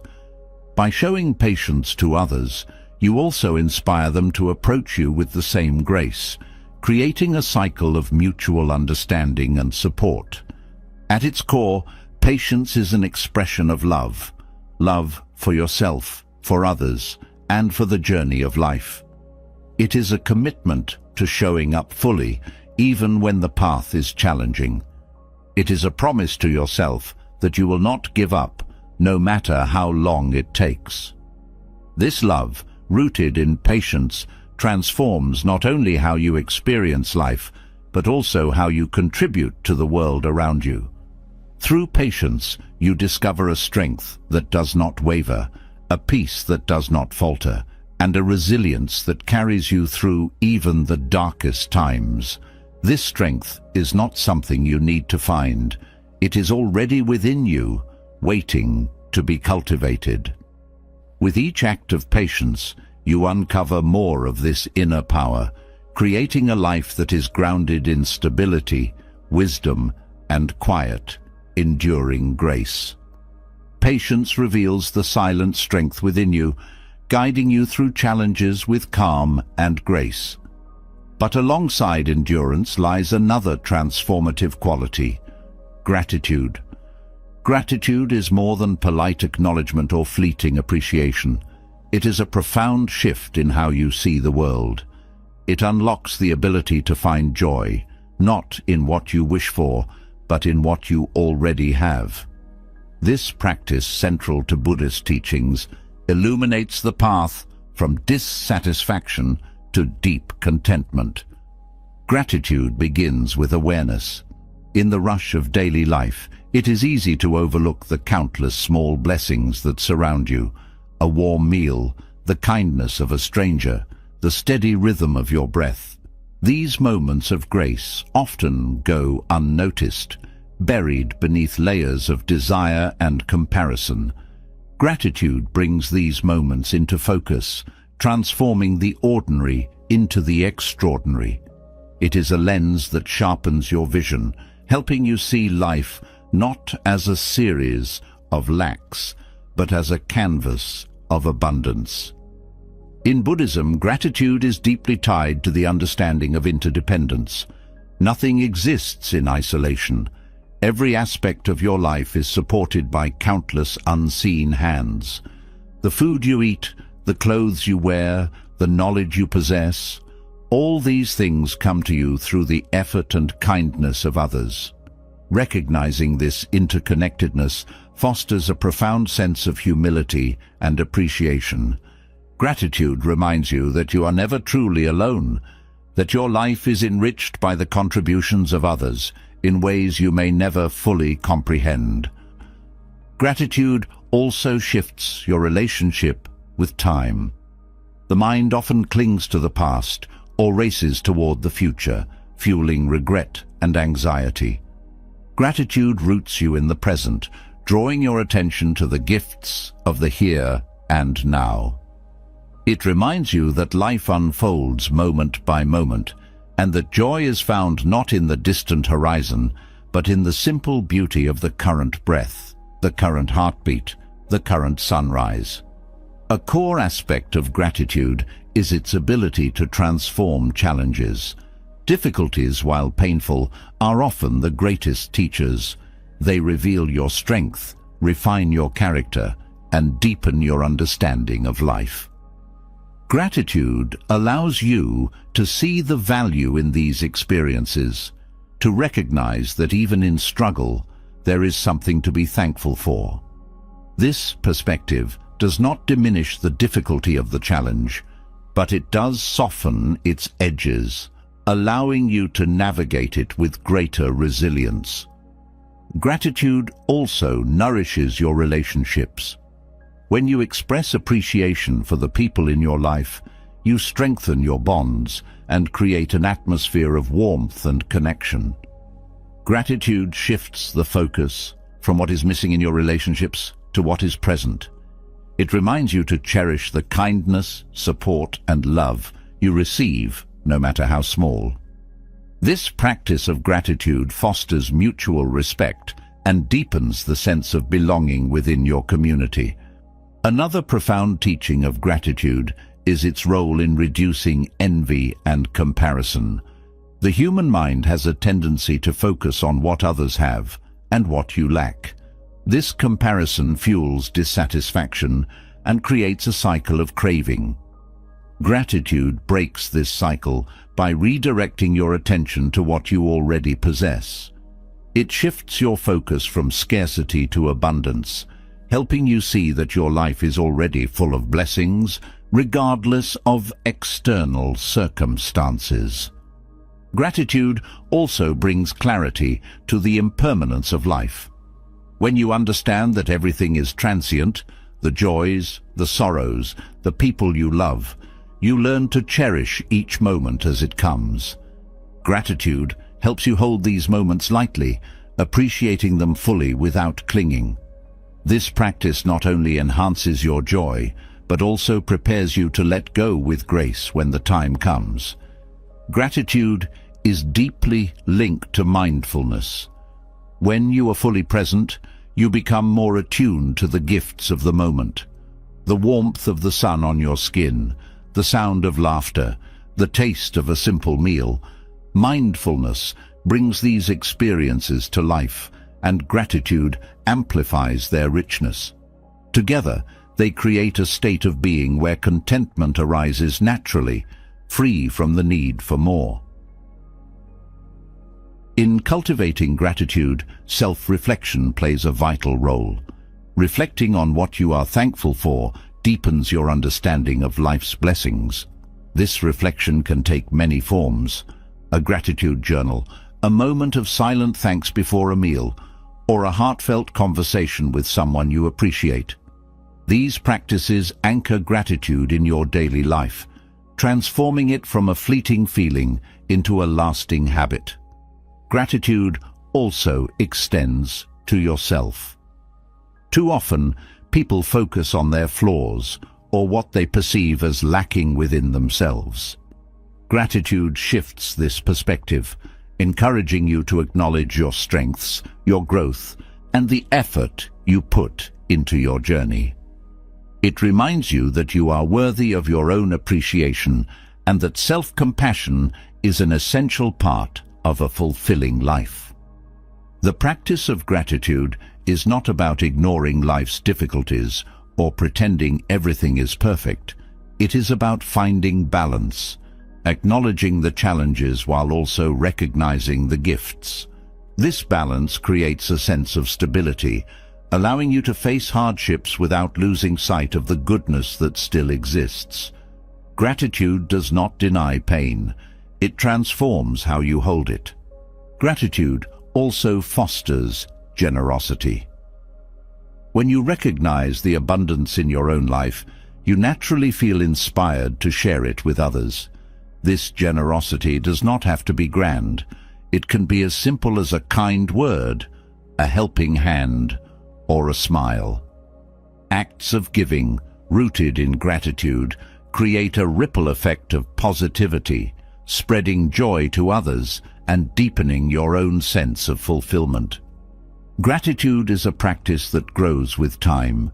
Each moment of appreciation strengthens your ability to see the good, even in the midst of difficulty. Over time, this practice becomes second nature, a way of being that infuses your life with peace and joy. Gratitude transforms your outlook, helping you approach life with an open heart and a calm mind. At its core, gratitude is an act of liberation. It frees you from the cycle of craving and dissatisfaction, showing you that contentment is not something to be chased, but something to be found within. It is a reminder that joy does not depend on external circumstances, but arises from how you choose to engage with life. Gratitude connects you to the world in profound ways. It reveals the beauty of interdependence, the richness of the present moment, and the resilience of the human spirit. Through gratitude, you discover that even in life's simplest moments, there is a depth of joy waiting to be uncovered. This realization transforms how you see the world and how you move through it, grounding you in a sense of contentment that nothing can shake.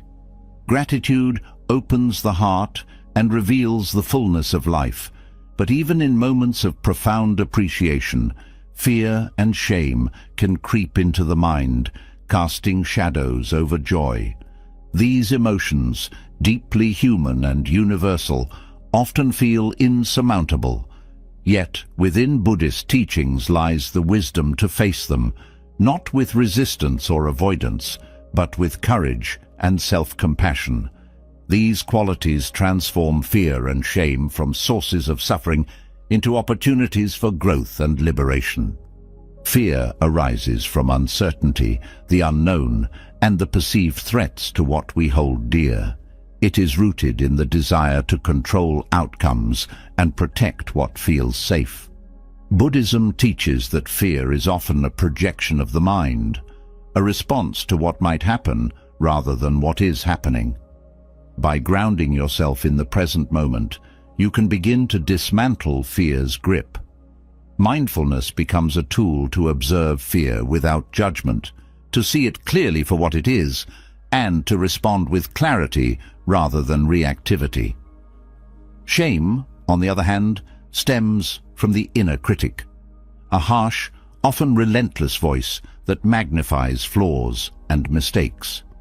It ties self-worth to perceived failures, creating a cycle of self-blame and unworthiness. Buddhist teachings offer a pathway out of this cycle through self-compassion. When you turn toward yourself with the same kindness and understanding you would offer a friend, you disrupt shame's power. Self-compassion reminds you that imperfection is not a flaw, but a shared human experience. Both fear and shame thrive on isolation. They convince you that you are alone in your struggles, that your fears or perceived inadequacies are unique. Buddhism counters this isolation with the principle of interconnectedness. Recognizing that everyone experiences fear and shame in some form dissolves the barriers these emotions create. You realize you are not alone. You are part of a larger, shared journey of growth and healing. One of the first steps in overcoming fear is acknowledging it without letting it define you. Fear often grows stronger when ignored or suppressed, but when brought into the light of awareness, it begins to lose its intensity. This practice requires courage, the willingness to face discomfort and uncertainty with an open heart. Courage does not mean the absence of fear. It means acting with wisdom and purpose despite it. Shame, too, can be disarmed through awareness. By observing the thoughts and beliefs that fuel shame, you gain insight into its origins. Often these beliefs are inherited from societal expectations, cultural norms, or past experiences. Recognizing that shame is not an inherent truth, but a conditioned response, allows you to question its validity. This questioning is not an act of defiance, but one of liberation, freeing you from the weight of unexamined judgments. Compassion plays a central role in transforming both fear and shame. Compassion for yourself creates a safe space to explore these emotions without judgment. It allows you to hold your fears and doubts gently, to listen to what they're telling you without being overwhelmed by them. Compassion for others extends this understanding outward, helping you see that the people around you are also navigating their own fears and feelings of inadequacy. This shared humanity fosters connection and reduces the sense of isolation that fear and shame often bring. Fear is closely tied to attachment, the desire to hold on to what feels safe and familiar. Buddhism teaches that this attachment creates suffering because it resists the natural flow of life. Letting go of attachment does not mean abandoning what you value. It means releasing the need to control every outcome. This release allows you to engage with life more fully, to face uncertainty with curiosity rather than resistance. Shame, similarly, is rooted in comparison. It arises when you measure yourself against others or against an idealized version of who you think you should be. Buddhism encourages you to turn inward, to focus on your own path rather than comparing it to others.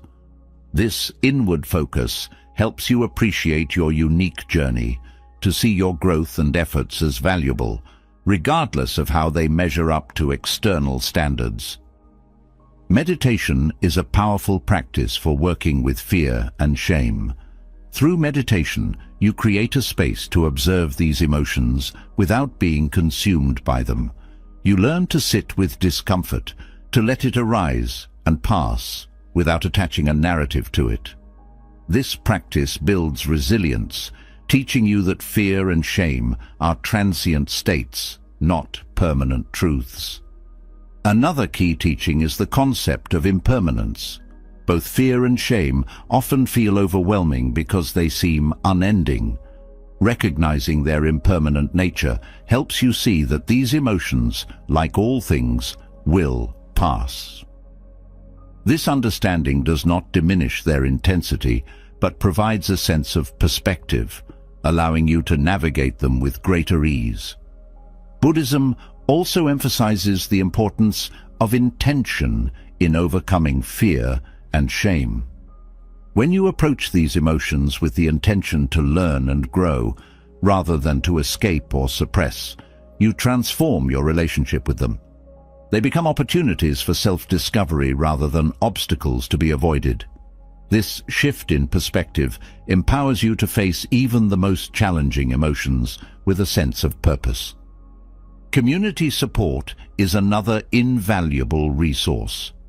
Sharing your experiences with trusted individuals, whether through conversation, meditation groups, or other forms of connection, helps to lighten the load. Hearing others share their struggles and triumphs reminds you of the universal nature of fear and shame, reducing their power to isolate and overwhelm. Gratitude, too, plays a role in this process. Fear and shame often focus your attention on what is lacking: safety, approval, worth. Gratitude redirects this focus to what is present, to the strengths and resources you already possess.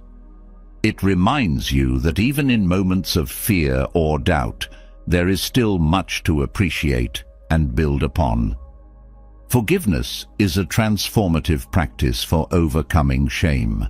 Forgiving yourself for past mistakes, for not meeting your own expectations, or for simply being human releases the hold of shame. Forgiveness is not about condoning or forgetting, but about accepting and letting go. It is an act of self-compassion that frees you to move forward without the weight of regret. In facing fear, mindfulness becomes a beacon.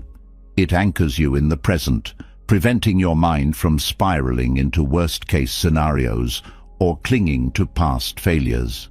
Mindfulness teaches you to respond to fear with curiosity, to explore its roots and its message rather than reacting impulsively.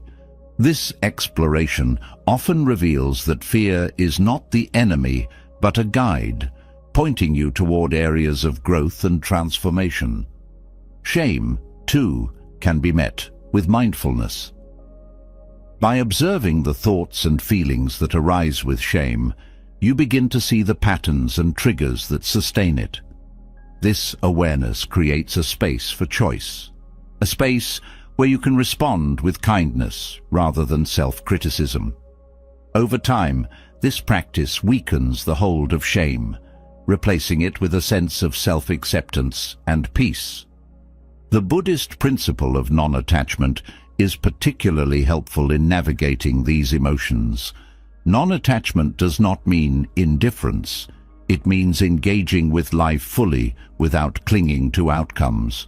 When you release the need to control or define yourself by external measures, you free yourself from much of the fear and shame that arises from unmet expectations. Through consistent practice, fear and shame lose their power to dictate your actions or define your sense of self. They become moments of reflection rather than sources of suffering. Overcoming these emotions is not about eradicating them. It is about transforming your relationship with them. It is about meeting them with wisdom, compassion, and courage, and allowing them to become catalysts for growth and self-discovery. Buddhist teachings remind you that fear and shame are not signs of weakness. They are invitations to deepen your practice, to reconnect with your inner strength, and to cultivate a greater sense of compassion for yourself and for others. These emotions, when approached with patience and understanding, reveal the profound resilience of the human spirit and the boundless capacity for healing and growth within each of us. Facing fear and shame with courage and compassion reveals the depths of your resilience and the transformative power of acceptance. Yet, to sustain this strength and maintain a peaceful mind, there must be a foundation, a guiding principle that aligns your actions with your inner values. In Buddhism, this foundation is sila, or ethical conduct. Sila is not merely a set of rules. It is a way of living that cultivates harmony, integrity, and stability within yourself and your interactions with the world. It is the bedrock upon which inner peace and clarity are built. Ethical conduct in Buddhism begins with intentionality. Actions are not judged solely by their outcomes, but by the motivations behind them. This focus on intention encourages mindfulness in every decision, helping you to act in ways that reflect kindness, honesty, and respect for all beings. When your actions are rooted in wholesome intentions, they not only bring positive outcomes, but also protect your inner stability. You are free from the guilt or regret that arises when actions conflict with your values. One of the core teachings of Sila is the principle of non-harming. This principle extends to all living beings, reminding you to approach life with compassion and care. Avoiding harm is not limited to physical actions. It includes words and thoughts as well. Harsh words or unkind judgments can cause pain as surely as physical acts, both to others and to yourself. By practicing non-harming, you create an environment of safety and trust, allowing relationships to flourish and your mind to remain at ease. Truthfulness is another pillar of Sila. Honesty builds trust, not only with others, but also within yourself. When you speak and act truthfully, you align your external behavior with your inner values, creating a sense of integrity and self-respect. Deception, on the other hand, creates inner conflict and anxiety, as you must constantly manage the gap between reality and the falsehoods you create. Truthfulness simplifies your life and fosters a sense of freedom, as you are no longer weighed down by the burden of dishonesty. The practice of non-stealing, another aspect of Sila, extends beyond material possessions. It includes respecting others' time, energy and boundaries. Taking without consent, even in subtle ways, creates imbalance and tension in your interactions. Living with respect for others' rights fosters mutual understanding and harmony. This practice also nurtures contentment, as you learn to appreciate what you have rather than coveting what belongs to others. Mindfulness plays a critical role in maintaining ethical conduct. It helps you stay aware of your thoughts, words, and actions, allowing you to pause and reflect before making decisions. This awareness prevents impulsive behaviors that may lead to harm or regret. By cultivating mindfulness, you create a space between stimulus and response, where you can choose actions that align with your values and intentions. Practicing ethical conduct also involves restraint. In a world filled with temptations and distractions, restraint helps you maintain focus on what truly matters. It is not about denying yourself pleasure, but about avoiding actions that lead to unnecessary suffering. Restraint empowers you to act with discernment, ensuring that your choices contribute to your well-being and the well-being of others. Generosity, too, is an integral part of Sila. Giving freely of your time, energy, or resources fosters a sense of abundance and connection. It shifts your focus from self-centered desires to the joy of contributing to others' happiness. Generosity breaks down barriers of separation and cultivates a spirit of gratitude and interdependence. It reminds you that true wealth is not measured by what you have, but by what you share. Ethical conduct is not about perfection, it is about progress. The Buddha recognized that humans are fallible and that growth is a gradual process. Practicing Sila means committing to continuous improvement, learning from mistakes, and striving to align your actions more closely with your values over time. This commitment fosters resilience and self-compassion, as you recognize that each step, no matter how small, contributes to your spiritual growth. Metta, or loving kindness, underpins ethical conduct. When your actions are guided by a genuine desire for the well-being of all beings, they naturally align with the principles of Sila. Loving kindness transforms interactions, creating a ripple effect of positivity and connection. It encourages you to act not out of fear or obligation, but out of a heartfelt commitment to creating harmony and reducing suffering. Practicing Sila also involves examining and transforming unwholesome habits.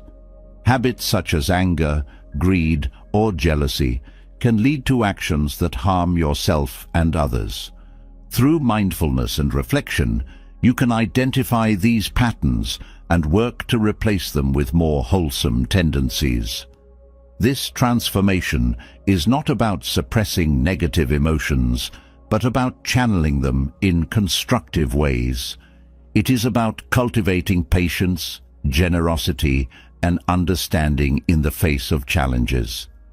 The practice of Sila is deeply connected to the principle of interconnectedness. Your actions do not occur in isolation. They ripple outward, affecting others and the world around you. Ethical conduct acknowledges this interconnectedness, encouraging you to act in ways that promote harmony and reduce harm. By living ethically, you contribute to a larger sense of balance and peace, both within yourself and in the world. One of the greatest benefits of ethical conduct is the sense of inner stability it creates. When your actions align with your values, you experience a deep sense of integrity and self-respect. This alignment frees you from the inner conflict that arises when behavior contradicts beliefs. It creates a foundation of trust in yourself, knowing that you are acting in ways that reflect your highest intentions.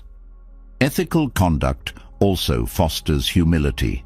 It reminds you that you are part of a larger whole, that your actions have consequences beyond yourself. This humility encourages a sense of responsibility and accountability, helping you to act with greater care and mindfulness. It also fosters gratitude as you recognize the many ways in which others' ethical actions contribute to your well-being. Living ethically requires courage. It is not always easy to act in alignment with your values, especially when faced with pressure or temptation. But this courage strengthens your character, building resilience and confidence. Each act of integrity reinforces your commitment to living a life of purpose and meaning. Through the practice of Sila, you cultivate a sense of freedom from the guilt, anxiety and regret that arise from unwholesome actions. Freedom to live authentically, guided by your deepest values. This freedom is not a release from responsibility, but a liberation through responsibility. A sense of peace that comes from knowing you are living in harmony with yourself and the world around you. As you deepen your practice of ethical conduct, you begin to see its transformative power. It is not just a set of rules to follow, but a way of being that brings stability, clarity, and joy to your life. It is a path of connection, a reminder that your actions matter, and that each choice contributes to the unfolding of a more harmonious and compassionate world. Through Sila, you discover the profound strength and peace that come from living a life of integrity. Living a life of ethical conduct creates a foundation of integrity and inner stability, but to navigate the complexities of life's challenges fully, a more comprehensive framework is needed. The Noble Eightfold Path offers just that. A practical and profound guide for aligning your thoughts, actions and intentions with wisdom and compassion.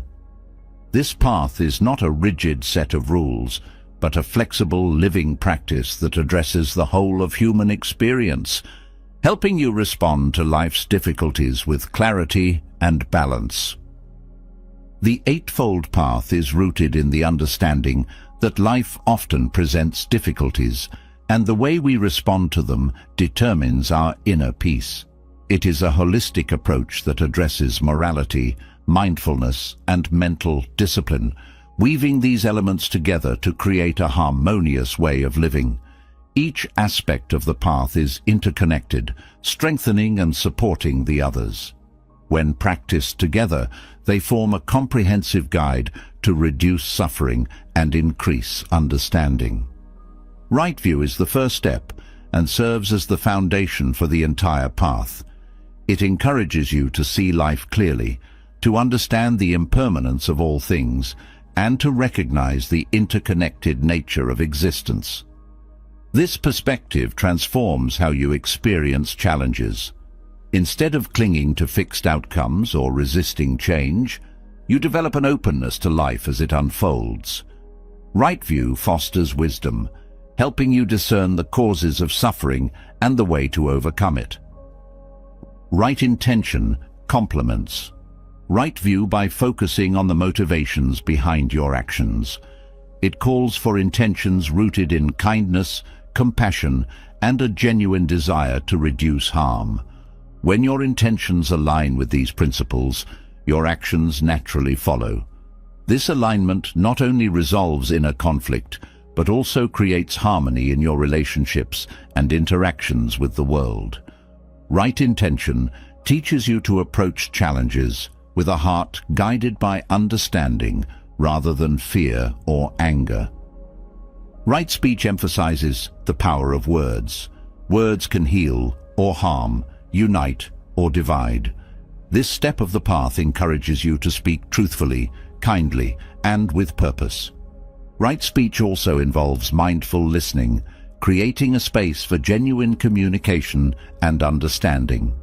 By choosing your words carefully, you reduce misunderstandings and foster connection, even in difficult conversations. The practice of right speech builds trust, both with others and within yourself. Right action focuses on ethical behavior. It calls for actions that align with the principles of non-harming, honesty, and respect.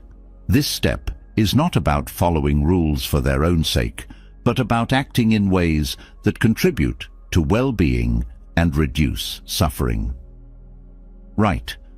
Action transforms how you approach challenges, encouraging you to act with integrity and thoughtfulness, even in complex situations. It reminds you that every action has consequences and that you have the power to choose actions that create positive outcomes.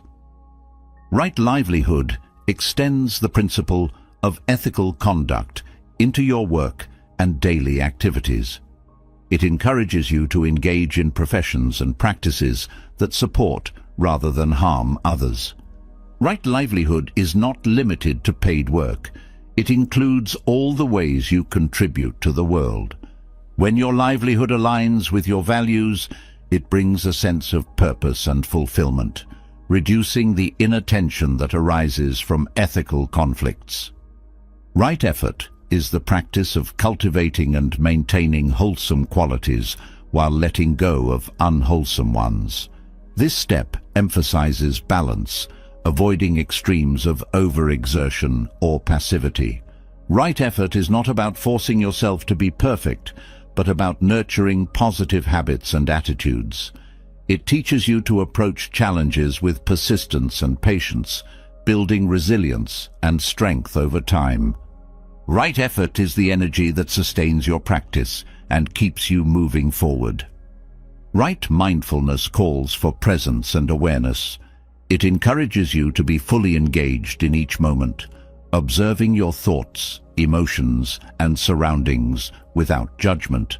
Mindfulness creates a space for clarity and calm, allowing you to respond to challenges thoughtfully rather than reacting impulsively. Right.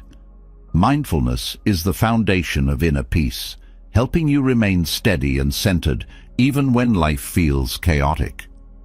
Right concentration focuses on mental discipline and the ability to maintain focus. It involves practices such as meditation that train the mind to stay present and engaged. Right concentration sharpens your awareness and deepens your understanding, allowing you to approach challenges with a clear and focused mind. This step supports all other aspects of the path, providing the mental clarity needed to act with wisdom and compassion. The Eightfold Path is not a linear journey, but a dynamic process.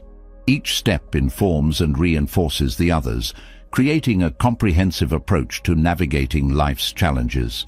For example, mindfulness enhances your ability to speak and act ethically, while ethical behavior supports a calm and focused mind.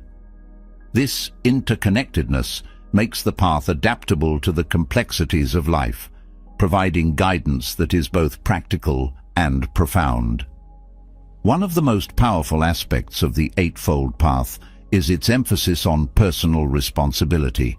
It teaches that while external circumstances influence your life, your inner peace is ultimately determined by your own thoughts, actions, and attitudes.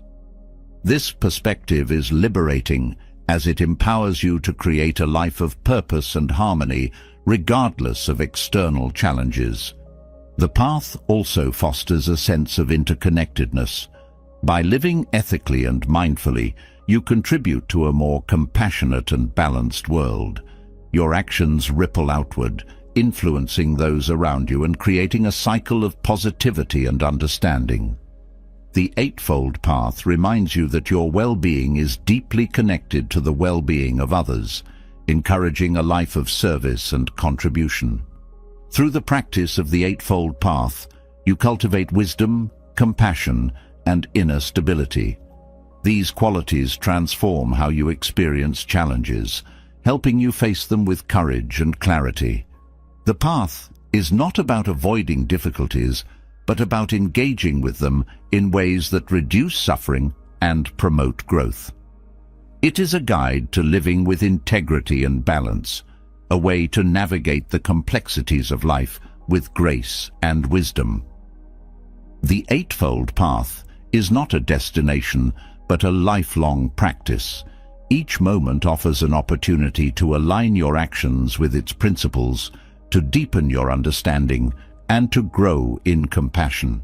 This practice is not about perfection, but about progress, about taking steps, however small, toward a life of greater peace and purpose. By following the Eightfold Path, you create a life that reflects your highest values, a life guided by wisdom and compassion. This path is not just a response to challenges. It is a way of being that transforms how you experience the world and how the world experiences you. Through this practice, you discover the profound peace and resilience that come from living in harmony with yourself and with all of existence. The Eightfold Path guides you toward clarity, compassion, and a steady mind, offering tools to navigate the complexities of life with grace. Yet even with this wisdom, there are moments when words strike like arrows, provoking anger or hurt.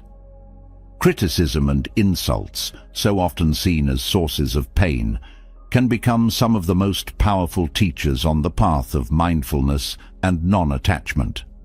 They hold a mirror to the ego, revealing the attachments and insecurities that bind the heart. Through the lens of Buddhist practice, these moments of offense are not merely to be endured, but to be transformed into profound opportunities for growth. Insults often trigger an immediate emotional response: anger, humiliation, or defensiveness. This reaction arises from the ego's need to protect its image, to maintain a sense of superiority or control. Buddhism teaches that this instinctive reaction is not an inevitable truth, but a conditioned response. By observing the mind's patterns, you begin to see that the sting of an insult is not caused by the words themselves, but by your attachment to how you perceive yourself. Letting go of this attachment is the first step in transforming insults into tools for liberation. Criticism and offense reveal where the ego is most vulnerable. If harsh words provoke anger, it may point to an attachment to pride or a fear of inadequacy. If they evoke sadness, it may highlight a longing for approval or a fear of rejection. By approaching these emotions with curiosity rather than judgment, you uncover the deeper truths about yourself. This self-awareness is not about blame, but about understanding, a compassionate inquiry into the roots of your reactions. Mindfulness plays a critical role in responding to insults. When an insult is directed at you, there is often a split-second window before your reaction takes over. Mindfulness allows you to pause in that space, to observe the insult and your emotions without immediately reacting.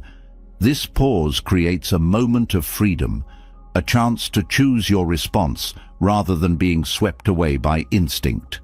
Over time, this practice strengthens your ability to remain composed and thoughtful, even in the face of provocation. Non-attachment is another key teaching in handling criticism. The mind often clings to praise and approval, using them as measures of self-worth. When this attachment is present, insults feel like personal attacks, threats to the carefully constructed identity the ego clings to. Non-attachment frees you from this cycle, reminding you that your worth is not determined by others' opinions. This perspective brings a profound sense of freedom, allowing you to hear criticism without taking it personally. The practice of compassion transforms how you perceive the person delivering the insult. Rather than seeing them as an adversary, you begin to recognize their own pain or misunderstanding. Harsh words often come from unresolved struggles within the speaker, and responding with compassion shifts the dynamic. This compassion does not condone harmful behavior, but acknowledges the shared humanity behind it. By meeting offense with understanding, you break the cycle of anger and create space for peace. Criticism, when viewed through a Buddhist lens, can also be a valuable source of feedback. Not all harsh words are baseless.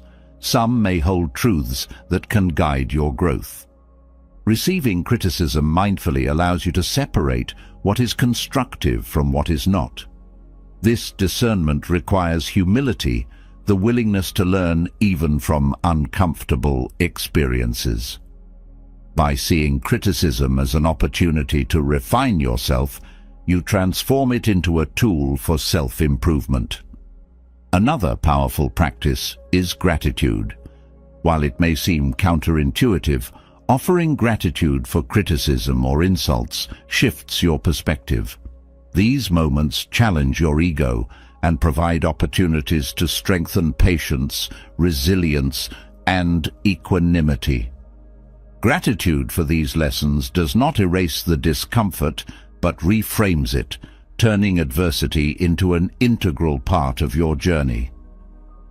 The teachings of impermanence also apply to handling offense. Insults, like all things, are fleeting. The sting of harsh words fades over time, leaving behind only the lessons they carry. Recognizing this transience helps you respond with calm, rather than being overwhelmed by the moment. It reminds you that no insult can define you, as your true nature is beyond the reach of words. Equanimity, the ability to remain balanced in the face of praise and blame, is a cornerstone of Buddhist practice. This state of inner steadiness comes from understanding that both approval and criticism are temporary and subjective. Equanimity allows you to receive insults without being shaken and to accept praise without becoming attached. This balance brings a profound sense of inner peace, as your sense of self is no longer tied to the shifting tides of external opinion. Forgiveness is another transformative practice in dealing with offense. Holding on to anger or resentment towards someone who has insulted you only perpetuates suffering. Forgiveness is not about condoning harmful behavior, but about releasing the burden of anger. It frees your heart from the weight of grudges, allowing you to move forward with lightness and clarity. Forgiveness also fosters compassion, deepening your understanding of others and strengthening your ability to respond with kindness. The practice of loving kindness, or metta, further supports this transformation. By cultivating goodwill toward yourself and others, you create an inner environment of peace and resilience. Loving kindness helps you respond to insults with grace, as your heart remains rooted in compassion rather than defensiveness. This practice extends beyond the immediate interaction, fostering a sense of connection and understanding that enriches all your relationships. One of the most profound teachings in handling offense is the realization that an insult only holds power if you accept it.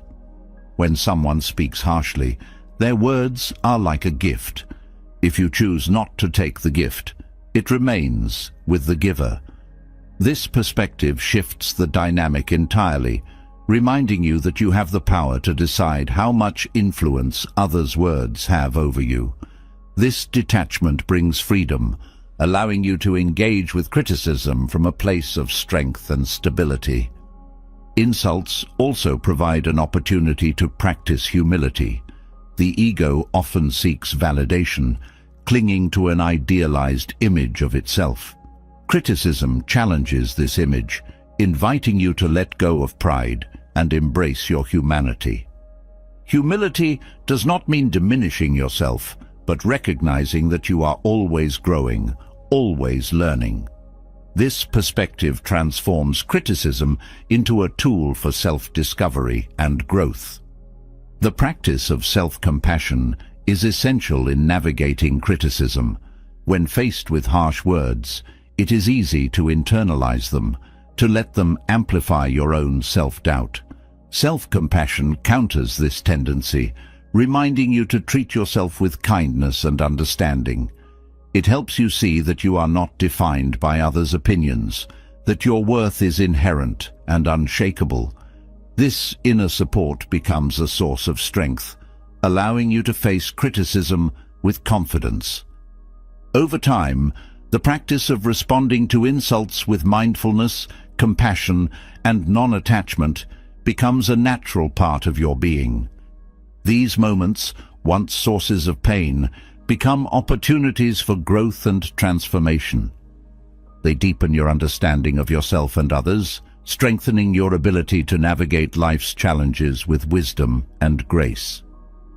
By embracing the teachings of Buddhism, you learn to see insults not as attacks, but as teachers. They reveal the attachments and insecurities that hold you back, offering a path toward greater freedom and peace. Through mindfulness, compassion, and humility, you transform the sting of harsh words into a profound source of wisdom and resilience. In this way, even the most difficult moments become stepping stones on your journey toward inner liberation. Criticism and insults test your ability to remain steady and compassionate, revealing attachments that bind your mind to suffering. But at the heart of these challenges lies an even deeper truth. Much of the turmoil we experience arises from our attachments. Attachments to outcomes, identities, people, or material possessions. These attachments create expectations, and when reality does not align with them, the result is frustration and sorrow. The Buddhist principle of letting go, or nekkhamma, offers a path to release these emotional burdens and rediscover the peace that comes from living with freedom and clarity. Letting go is not about abandonment or apathy. It is about unburdening yourself from the weight of clinging. Clinging often stems from the belief that happiness depends on possessing or controlling something external. Whether it is a relationship, a status, or even an idea of how life should be, attachment binds your peace to something fragile and impermanent. Letting go is the act of reclaiming your inner stability by detaching from what you cannot control and anchoring yourself in the present. The process begins with awareness. Many attachments operate subtly, woven so deeply into your thoughts and habits that they feel inseparable from who you are. Bringing mindfulness to these patterns helps you recognize where clinging arises, whether in your relationships, material possessions, or self-concepts. This awareness is not about judgment, but about clarity, a gentle acknowledgement of the attachments that create tension in your mind and heart. One of the most profound insights of letting go is understanding impermanence. Everything you hold on to, whether a cherished possession or a treasured relationship, will eventually change or fade. Resisting this truth only amplifies suffering. By accepting impermanence, you open yourself to the flow of life, allowing things to come and go without trying to grasp or control them. This acceptance does not diminish the value of what you love. It enhances it, teaching you to appreciate fully without fear of loss. Letting go also transforms how you approach relationships. Attachment often disguises itself as love, creating dependency and fear of separation. True love, however, flourishes in freedom. When you let go of clinging to others, you allow them to be fully themselves, and you release yourself from the anxiety of trying to control or possess them. This shift deepens your connections, fostering relationships rooted in mutual respect and genuine care, rather than need or expectation. Material possessions are another common source of attachment. While they can provide comfort and convenience, they often become symbols of identity or security. The more you cling to these symbols, the more they control you.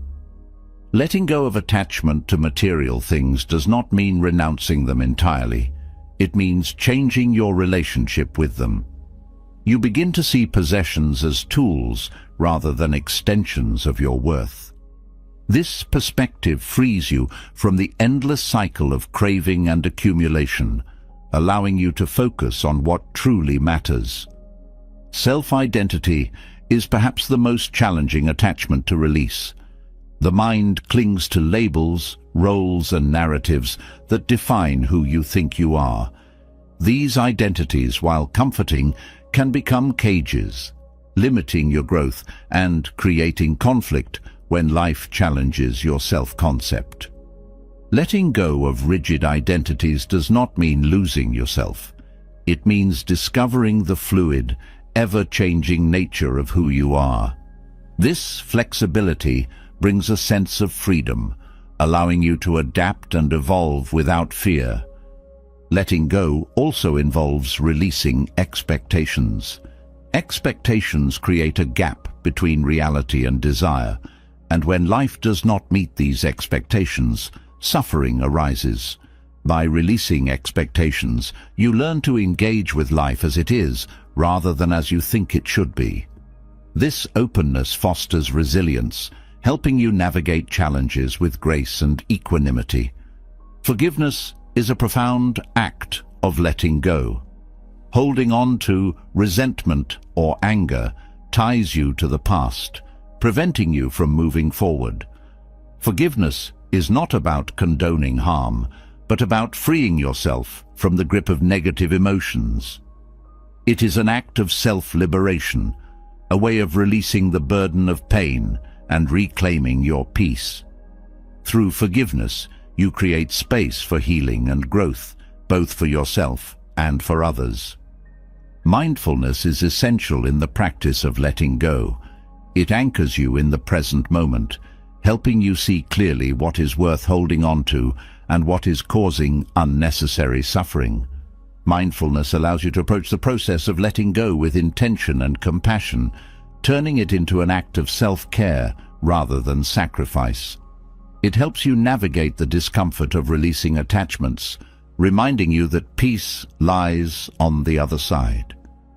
Gratitude supports the practice of letting go by shifting your focus from what you lack to what you have.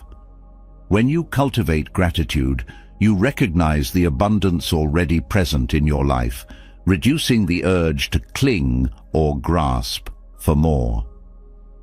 Gratitude teaches you to appreciate the fleeting beauty of each moment, reinforcing the wisdom of living lightly and letting go. Renunciation, in the Buddhist sense, is not about deprivation, but about freedom. It is the act of releasing what does not serve your highest well-being, creating space for joy, clarity, and peace. This practice is deeply personal, requiring you to reflect on what you are holding on to and why.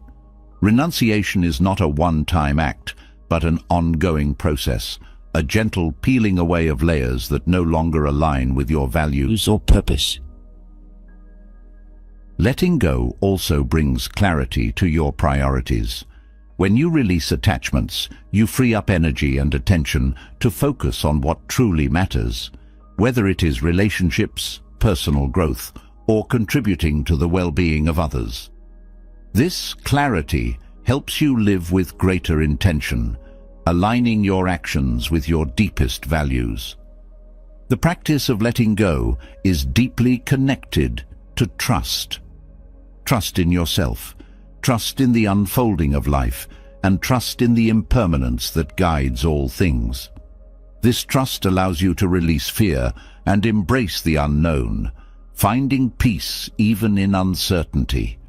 It is not blind faith, but a grounded confidence in your ability to navigate whatever comes your way. Letting go does not mean detaching from joy.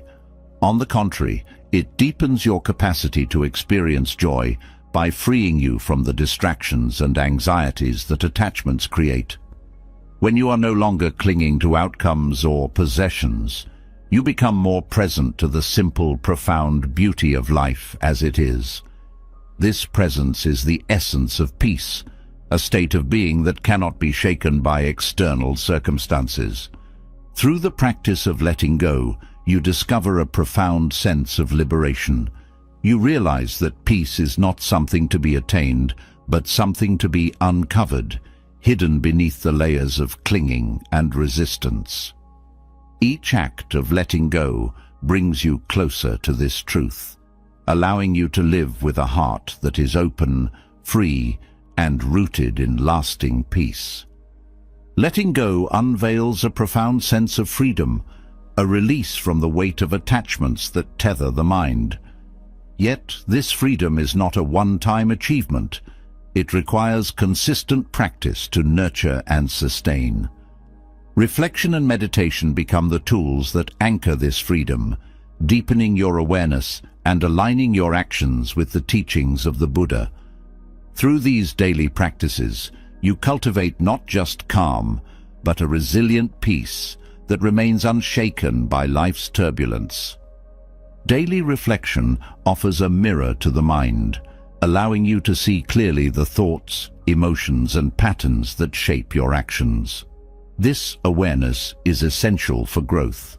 Without reflection, it is easy to fall into habitual responses, reacting to life without truly understanding your motivations. Reflection creates a pause, a space to observe rather than react, and in that space lies the power to choose actions that align with your values. Meditation amplifies this process, providing a structured way to train the mind. While the body rests, the mind learns to focus, to be present, and to let go of distractions. This practice is not about suppressing thoughts, but about observing them without attachment. In doing so, you begin to see thoughts for what they are, temporary, shifting currents that do not define you. This clarity helps you navigate challenges with greater ease, as you're no longer swept away by every wave of emotion or desire. Daily reflection connects you to the present moment, grounding you in the reality of now. The mind often oscillates between past regrets and future anxieties, pulling you away from the richness of the present. Reflection redirects your focus, reminding you that peace and understanding are found in this very moment. This grounding is especially important in times of stress, providing a refuge of calm amidst chaos. Meditation, too, cultivates this present moment awareness. By focusing on the breath, a mantra, or a visualization, you train the mind to return to the here and now.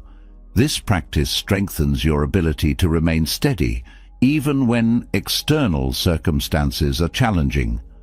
Over time, this steadiness becomes second nature, a foundation of resilience that supports you through life's ups and downs.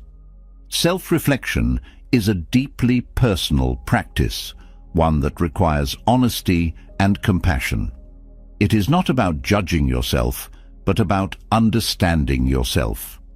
By examining your thoughts and actions with curiosity, you uncover the motivations and fears that drive them. This understanding is not an endpoint, but a starting point, a way to refine your intentions and align them more closely with the principles of mindfulness and compassion. Meditation complements this exploration, offering a space to process what reflection reveals. As you sit in stillness, insights arise naturally, unforced and unfiltered. These moments of clarity deepen your understanding of yourself and your relationship with the world. Meditation is not about escaping reality, but about seeing it more clearly, with all its complexities and interconnections. Both reflection and meditation foster a sense of gratitude. As you become more aware of your thoughts and experiences, you begin to see the many ways in which life supports you. Gratitude arises not from external achievements, but from the simple awareness of being alive, of breathing, of having the opportunity to grow and learn. This gratitude transforms your outlook, turning even ordinary moments into sources of joy. Through reflection, you also gain a deeper understanding of impermanence. Life is a constant flow of change, and clinging to what was or fearing what will be only creates suffering. Reflection helps you embrace this impermanence, teaching you to appreciate each moment without attachment. This perspective brings a sense of liberation, allowing you to move through life with grace and acceptance. Meditation strengthens this understanding by training the mind to let go. In meditation, you practice releasing thoughts and returning to your point of focus. This act of letting go, repeated over and over, becomes a habit that extends beyond the meditation cushion. You learn to release grudges, worries, and attachments with the same ease, creating space for peace and clarity. Daily reflection also serves as a way to measure your growth. By looking back on your thoughts, actions, and experiences, you can see patterns of progress and areas where further effort is needed. This awareness is not about perfection, but about steady improvement. Each day offers a new opportunity to align your life more closely with your values and aspirations. Meditation, in turn, provides the strength to make these changes. It cultivates patience, persistence, and focus, qualities that support you in navigating the challenges of growth. Meditation is not a quick fix, but a lifelong practice, one that deepens and evolves as you continue on your path. Through reflection and meditation, you also develop compassion, both for yourself and for others. Reflection reveals the ways in which you struggle, the fears and doubts that shape your actions. This understanding softens your judgments, replacing criticism with kindness. Meditation reinforces this compassion, creating a space of inner peace that extends outward to those around you. Compassion becomes not just a feeling, but a way of being, a guiding principle that informs every aspect of your life. These practices also cultivate humility. Reflection shows you that growth is a continuous journey, one that requires effort and openness. Meditation reminds you of the vastness of existence, the interconnectedness of all beings. This humility is not about diminishing yourself, but about recognizing your place within the greater whole. It fosters a sense of respect and gratitude for the people, experiences, and teachings that support you on your journey. Daily reflection and meditation also help you navigate the inevitable challenges of life. When faced with difficulty, these practices provide a steady anchor, a way to remain calm and clear amidst uncertainty. They teach you to approach challenges not as obstacles, but as opportunities for growth. Each challenge becomes a lesson, each difficulty a teacher, guiding you toward greater understanding and resilience. Through these practices, you also cultivate a sense of purpose. Reflection helps you clarify your values and intentions, while meditation provides the focus and strength to act on them.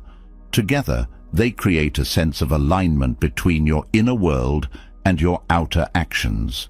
This alignment brings a deep sense of fulfillment as you live each day with intention and integrity. Over time, reflection and meditation become more than practices. They become a way of life. They infuse every moment with awareness, gratitude, and compassion, transforming how you experience the world.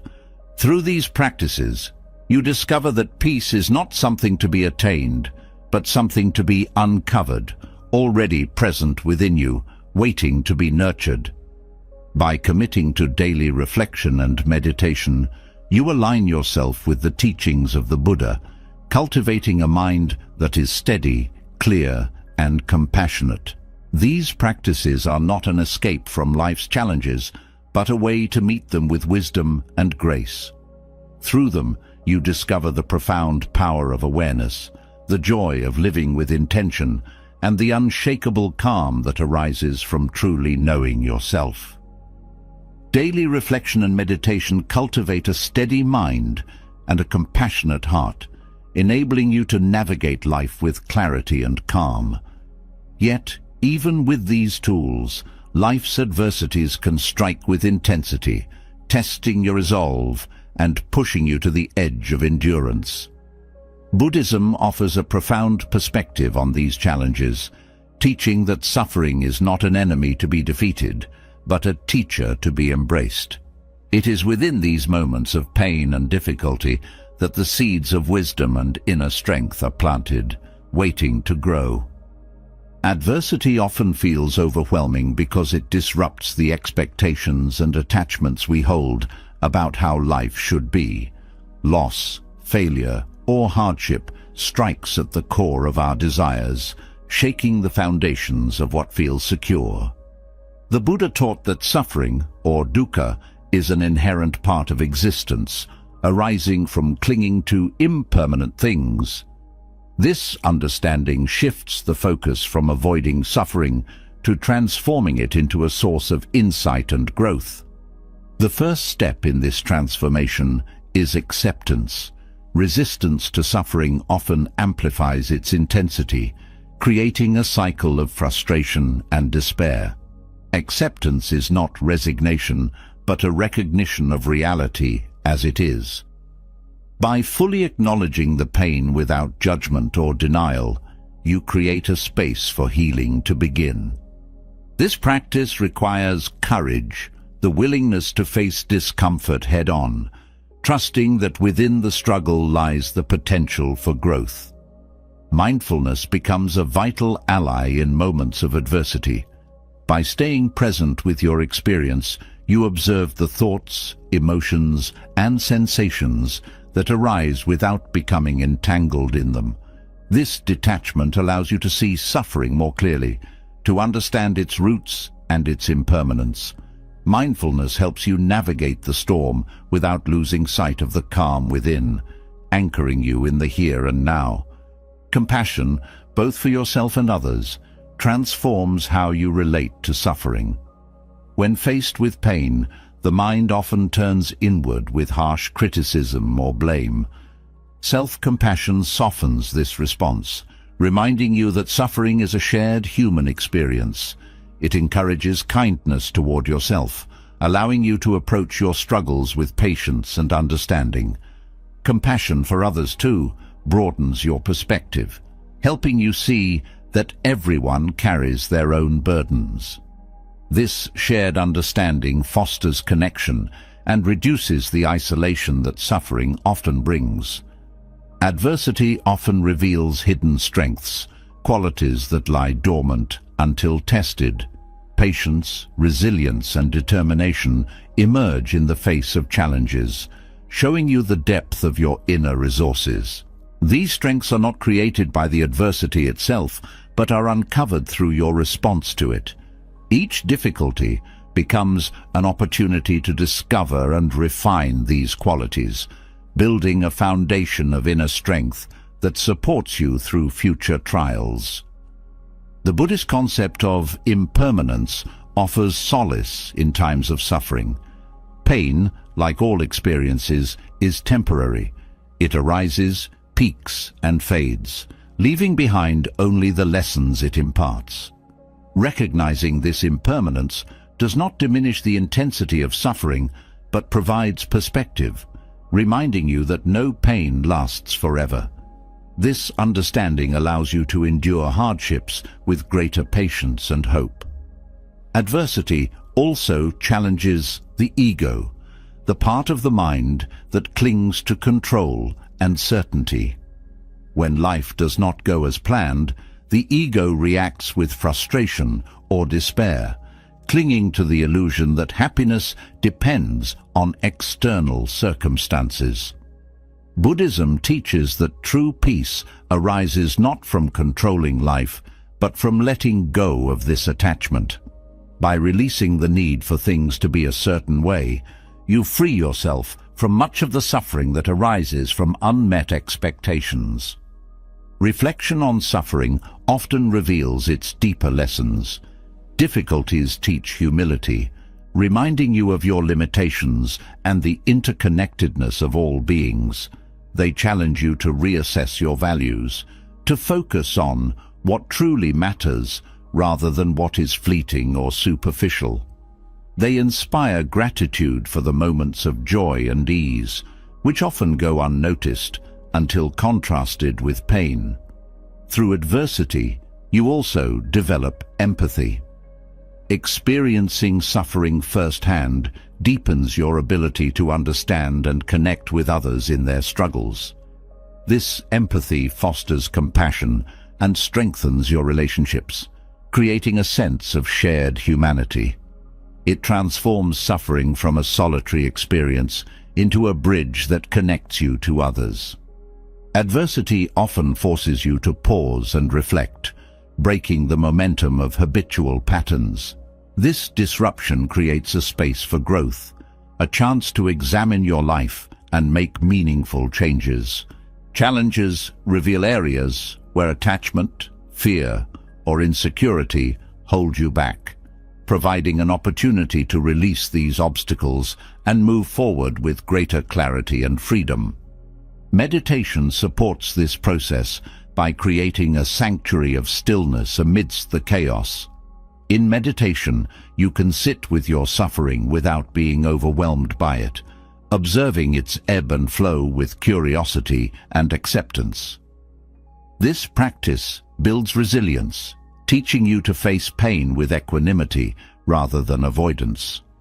Over time, meditation transforms your relationship with suffering, allowing you to approach it with openness and strength.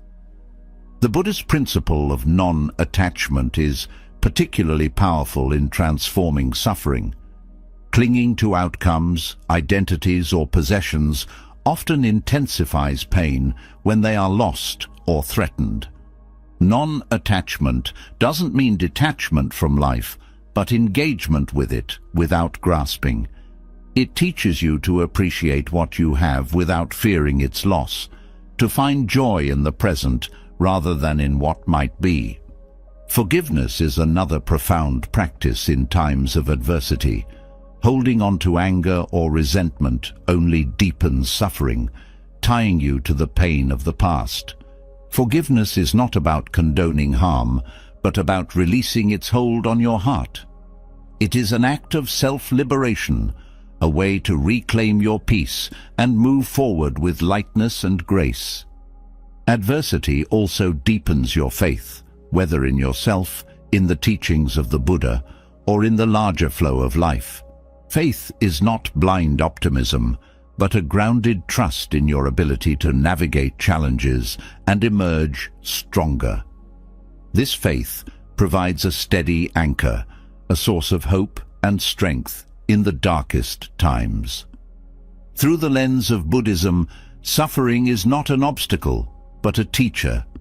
It shows you where attachments and illusions create pain, guiding you toward greater freedom and understanding. Each challenge becomes an opportunity to practice mindfulness, compassion, and wisdom, to grow in ways that would not be possible in ease. Adversity, when approached with an open heart and mind, transforms not only your experience of pain, but your entire outlook on life. It teaches you to find meaning and purpose in the face of difficulty, to see even the hardest moments as integral to your journey. Through this transformation, suffering becomes not something to be feared, but something to be embraced as part of the unfolding path. The Buddha's teachings offer a roadmap for this transformation, showing you how to turn suffering into wisdom and adversity into strength. By applying these principles, you discover a profound resilience within yourself, a capacity for growth and peace that no challenge can take away. In this way, every hardship becomes a stepping stone on the path to spiritual liberation and inner peace. Adversity reveals how much power your mind holds, shaping your experience of suffering and resilience. It teaches that the mind, when left unchecked, can become its own source of struggle, spinning narratives that amplify pain and feed worry. But within this very realization lies the key to liberation, the understanding that you are not your thoughts. Buddhism offers profound and practical tools to stop your thoughts from controlling you, teaching you how to reclaim your peace and clarity by breaking free from the patterns that trap your mind. The first step to breaking free from mental control is awareness. Thoughts are like clouds, constantly forming, shifting and dissolving. Often they feel overwhelming because you unconsciously identify with them, believing they define who you are. By cultivating awareness, you begin to see thoughts as events in the mind rather than absolute truths. This perspective helps you observe thoughts without becoming entangled in them. Mindfulness is a cornerstone of this practice. By focusing on the present moment, mindfulness anchors you to what is real and tangible, reducing the power of intrusive or repetitive thoughts. A common mindfulness exercise is to focus on the breath, using its natural rhythm as a point of return when the mind begins to wander. Over time, this practice creates a habit of gently guiding your attention away from unhelpful thoughts and back to the present. Letting go of judgment is essential when working with your thoughts. The mind often creates additional layers of stress by labeling thoughts as good or bad, right or wrong. This judgment fuels resistance and intensifies mental turmoil. Instead, approach your thoughts with curiosity and neutrality, acknowledging their presence without adding emotional weight. This shift reduces their hold over you and allows them to pass more easily. Another transformative tool is the practice of labeling thoughts. By naming the type of thought, whether it's worry, planning, self-criticism, or something else, you create a sense of distance from it. This labeling reminds you that the thought is just a thought, not an absolute reality. It also helps you identify recurring patterns, providing insight into the mind's tendencies and triggers. Physical grounding techniques are also effective in managing intrusive thoughts. When the mind feels chaotic, redirecting your focus to physical sensations, such as the feeling of your feet on the ground or the texture of an object in your hand, helps you reconnect with the present moment. This grounding breaks the cycle of mental rumination, offering a sense of stability and calm. Meditation is a powerful practice for reducing the control of thoughts. Through meditation, you train the mind to observe thoughts without attachment, cultivating a sense of spaciousness and clarity. Techniques such as focused attention, where you concentrate on a single point, like the breath or a mantra, help quiet the mental chatter. Over time, meditation builds resilience, enabling you to face even the most persistent thoughts with equanimity. Another practical approach is to challenge the validity of your thoughts. The mind often presents thoughts as absolute truths, even when they are distorted or exaggerated. By questioning these thoughts, asking whether they are based on evidence or whether they serve your well-being, you begin to dismantle their power. This practice is not about suppressing thoughts, but about seeing them with clarity and discernment. Compassion plays a crucial role in freeing yourself from mental control. Harsh self-criticism and negative inner dialogue often feed cycles of rumination and distress.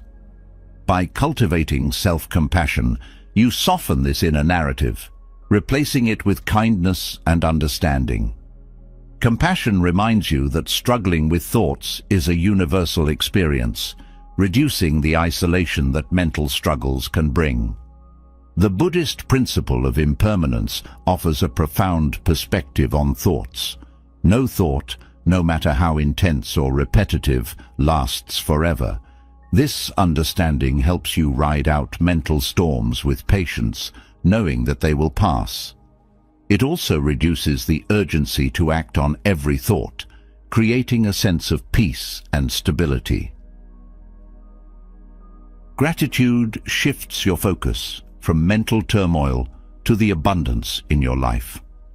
When intrusive thoughts dominate your mind, taking a moment to reflect on what you appreciate breaks their momentum.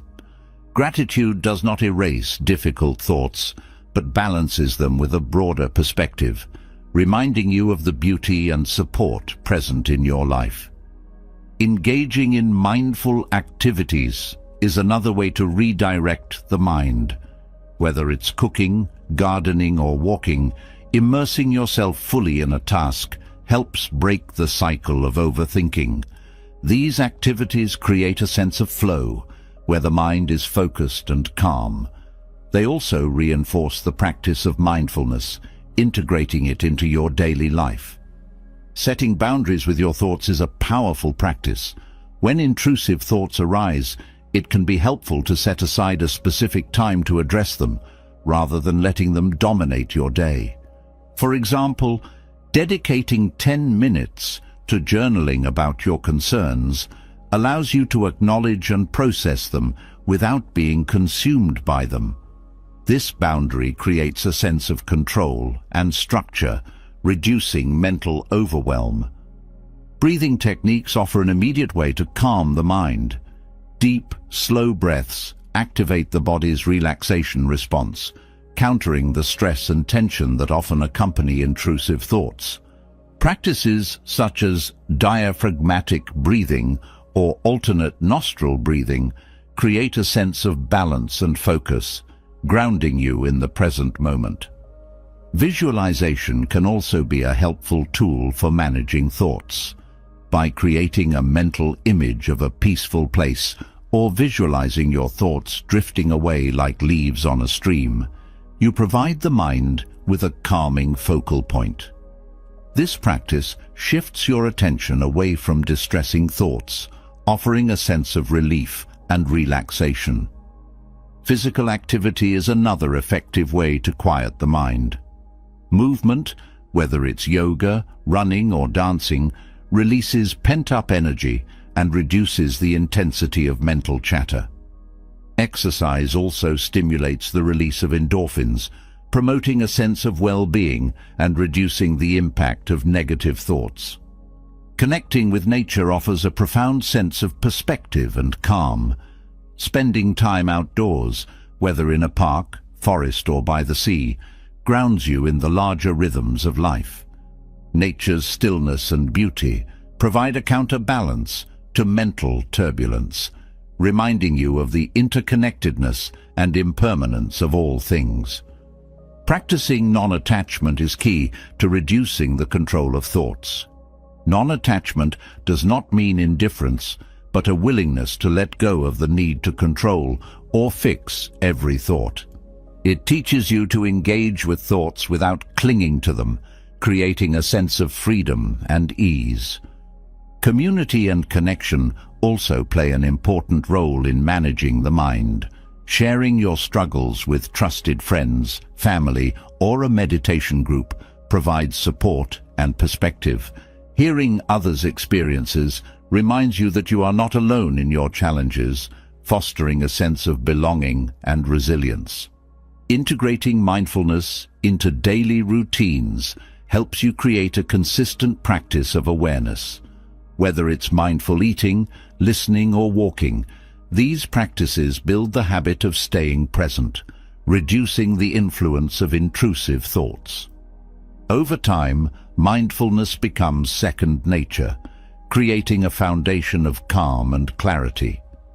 Journaling offers a way to process and release thoughts.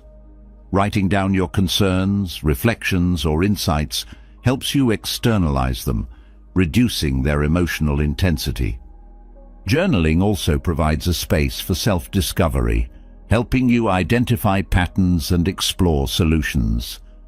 Embracing the practice of gratitude and reflection at the end of each day allows you to release mental burdens. By focusing on what went well or what you learned, you shift your attention away from worries, creating a sense of closure and peace. Through these practices, you gradually reclaim your mind, transforming it from a source of struggle into a tool for peace and growth. The Buddha's teachings remind you that freedom from mental control is not about erasing thoughts, but about changing your relationship with them. With patience and persistence, you cultivate a mind that is steady, clear, and unshakable, guiding you toward a life of wisdom and inner peace. Reclaiming control over your thoughts lays the foundation for a more peaceful and intentional life.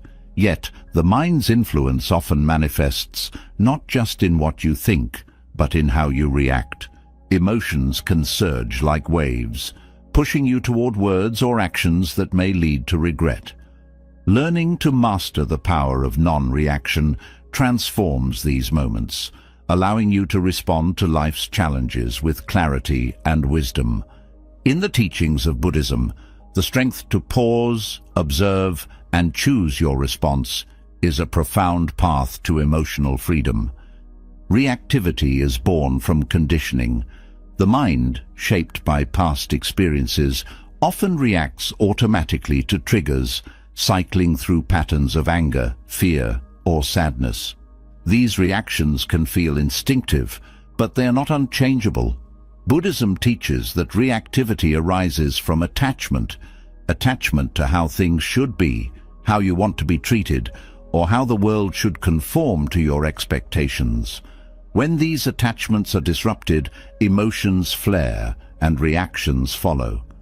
Understanding this cycle is the first step toward breaking free. Mindfulness serves as the gateway to non-reaction. By cultivating awareness of the present moment, you develop the ability to observe your emotions as they arise. This observation is not about suppression or denial, but about seeing emotions for what they are, temporary states that do not define you. Mindfulness creates a space between stimulus and response, allowing you to pause before acting. In that pause lies your power to choose a response aligned with your values and intentions. Equanimity, a central concept in Buddhism, is the practice of maintaining balance in the face of both positive and negative experiences. It is not indifference, but a steady calmness that arises from understanding the impermanence of all things.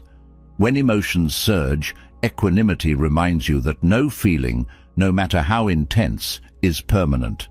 This awareness reduces the urgency to react, helping you remain grounded and composed. Breath awareness is a practical tool for cultivating non-reaction. When emotions rise, the breath often becomes shallow or erratic, reflecting the turmoil within. By consciously deepening and slowing your breath, you activate the body's relaxation response, calming both mind and body. This simple practice not only soothes immediate distress, but also strengthens your ability to approach challenges with a clear mind. Compassion is another transformative practice in controlling emotional reactions. Anger, frustration, and defensiveness often arise from a sense of separation or threat. Compassion bridges this gap, helping you see the humanity in others and in yourself. When faced with provocation, Responding with compassion shifts your perspective, reducing the intensity of negative emotions and fostering connection rather than conflict. Letting go of judgment is crucial in mastering non-reaction. The mind tends to label experiences as good or bad, desirable or undesirable, creating emotional swings that drive reactivity. By releasing these judgments, you approach each moment with openness and acceptance, reducing the emotional charge of triggers. This practice does not mean condoning harmful behavior, but recognizing that your peace is not dependent on external circumstances. Patience is a powerful ally in non-reaction. Emotions often demand immediate action, urging you to speak or act in the heat of the moment. Patience gives you the strength to wait, to let the intensity of the emotions subside before responding.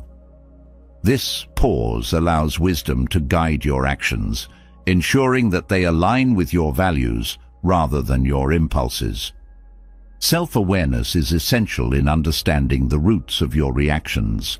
By reflecting on your triggers and patterns, you uncover the underlying fears or attachments that fuel your emotions. This understanding empowers you to address these roots directly, reducing their influence over your behavior. Self-awareness is not about blame, but about curiosity and growth, a compassionate exploration of your inner world. Forgiveness plays a vital role in reducing emotional reactivity. Holding on to past grievances creates a reservoir of resentment that can spill over into your present interactions. Forgiveness releases this burden, freeing you from the cycle of anger and blame. It is not about excusing harm, but about reclaiming your peace, breaking the hold that past wounds have over your emotions. Meditation strengthens your ability to remain non-reactive by training the mind to stay present and focused. Practices such as loving kindness meditation, where you cultivate goodwill toward yourself and others, help soften the edges of anger and frustration. Insight meditation deepens your understanding of impermanence and interdependence, providing the wisdom to navigate emotional challenges with grace. Non-reaction does not mean passivity. It is an active choice to engage with life from a place of clarity and strength, rather than being driven by fleeting emotions. This practice empowers you to respond thoughtfully, whether by setting boundaries, offering compassion, or taking decisive action. Non-reaction is about aligning your responses with your highest intentions, ensuring that they contribute to peace rather than perpetuate conflict. Gratitude offers a practical way to shift focus during emotional turbulence. When faced with frustration or anger, taking a moment to reflect on what you appreciate can break the cycle of negativity. Gratitude redirects your attention to the positive aspects of your life, creating a sense of balance that reduces the intensity of emotional reactions. Engaging in physical activity provides a healthy outlet for emotional energy. Emotions like anger or anxiety often manifest physically, creating tension or restlessness. Activities such as walking, yoga, or even deep stretching help release this tension, creating a sense of calm that supports non-reaction. Physical movement reconnects you with your body, grounding you in the present moment.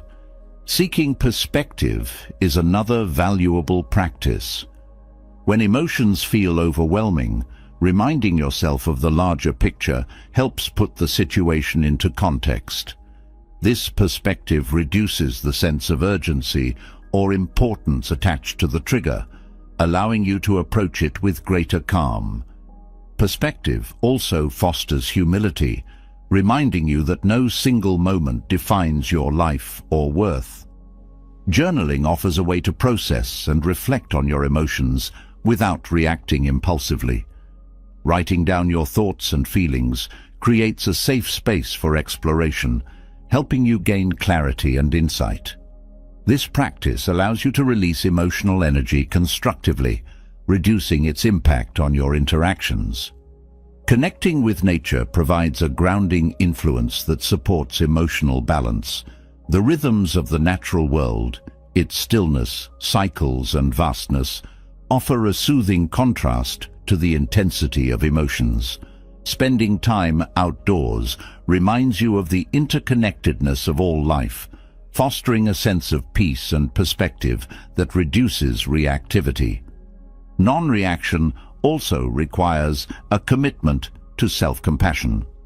Mistakes and missteps are inevitable, and harsh self-criticism only deepens emotional turmoil.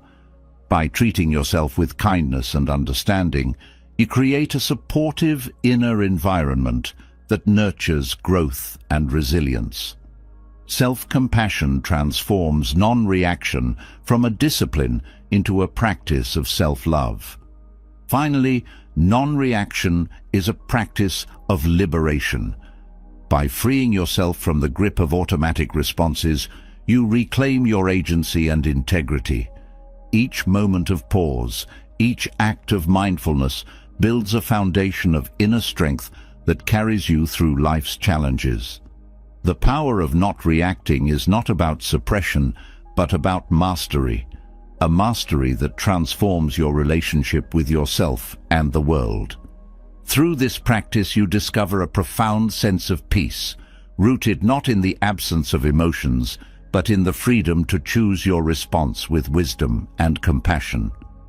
Mastering the power of non-reaction opens the door to immense inner freedom, showing that peace arises not from controlling the world around you, but from navigating it with clarity and wisdom. At the heart of this practice lies a question that shapes how many approach life's challenges. Where does ultimate responsibility lie? For Buddhists, this inquiry moves beyond the need for divine intervention or external authority. Instead, it invites profound self-reliance, grounded in a philosophy that empowers individuals to take charge of their spiritual paths. This raises a compelling question. Why does Buddhism take such a distinctive stance on the idea of God? The Buddha's teachings focus on understanding and overcoming suffering, guiding individuals to liberation through their own efforts. Central to this approach is the idea that suffering arises not from external forces, but from the mind's attachments and delusions. This emphasis on self-discovery and inner transformation removes the need for a creator or divine overseer. Instead, the Buddha pointed to universal truths that could be observed and tested in one's own experience. Buddhism views existence through the lens of impermanence and interdependence. Everything arises and ceases due to causes and conditions, a cycle that leaves little room for an unchanging, eternal deity. The teachings highlight the natural law of karma, which emphasizes that actions lead to consequences, creating the framework for ethical living without invoking divine judgment.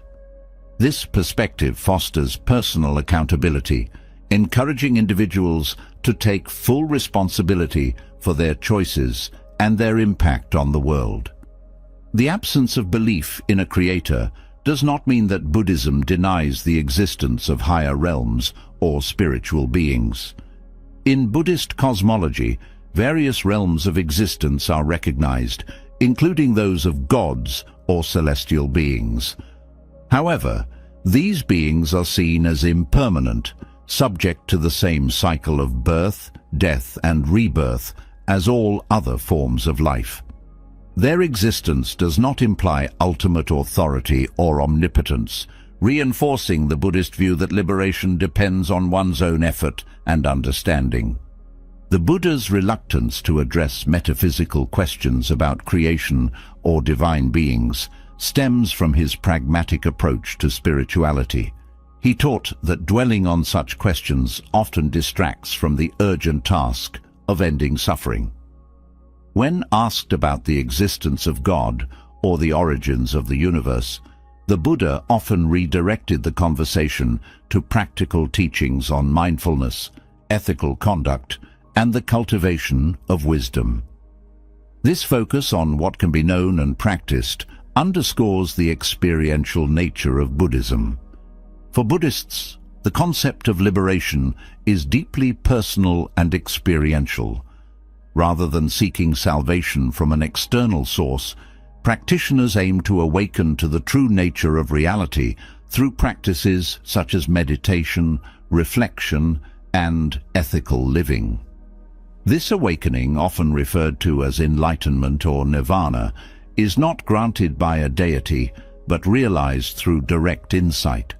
The emphasis on self-effort empowers individuals to take charge of their spiritual journey, fostering a sense of agency and responsibility. Buddhist teachings also emphasize the concept of anatta, or non-self, which challenges the notion of a permanent, unchanging essence. This principle extends to the idea of God as an eternal being, further distinguishing Buddhism from theistic traditions. By deconstructing the illusion of a fixed self, Buddhism encourages practitioners to see the interconnected and impermanent nature of all things, leading to freedom from attachment and suffering. Compassion is a cornerstone of Buddhist practice, and this compassion extends to all beings, regardless of status or belief. While some traditions may view belief in God as a prerequisite for morality, Buddhism holds that ethical conduct arises from understanding the interconnectedness of all life. Acts of kindness, generosity, and forgiveness are seen as natural expressions of this understanding, rooted in a desire to reduce suffering rather than to please a deity. The Buddhist approach to spirituality is deeply inclusive, welcoming individuals from all backgrounds and beliefs. The absence of dogma about God allows Buddhism to focus on universal truths that transcend cultural and religious boundaries. This openness has enabled Buddhism to flourish in diverse contexts, adapting its teachings to meet the needs of different communities while maintaining its core principles. One of the most profound aspects of Buddhist wisdom is its emphasis on the here and now. While theistic traditions may focus on preparing for an afterlife or achieving divine favor, Buddhism directs attention to the present moment, where true transformation occurs. This focus aligns with the practice of mindfulness, which cultivates awareness and presence, helping practitioners navigate life's challenges with clarity and grace. The question of God also intersects with the Buddhist understanding of suffering. In theistic frameworks, suffering is often attributed to divine will or punishment, raising complex questions about justice and mercy. Buddhism, however, views suffering as a natural consequence of ignorance, attachment, and craving. By addressing these root causes, practitioners can work toward liberation, bypassing the need for external intervention or justification. The Buddhist emphasis on wisdom and understanding fosters a sense of independence and self-reliance. Practitioners are encouraged to question teachings, including those of the Buddha himself, and to verify their validity through personal experience. This critical approach contrasts with traditions that may require unquestioning faith in divine authority. For Buddhists, the path to liberation is not about belief, but about practice and insight. Buddhist meditation practices play a key role in this journey, offering a direct way to explore the nature of reality and the mind.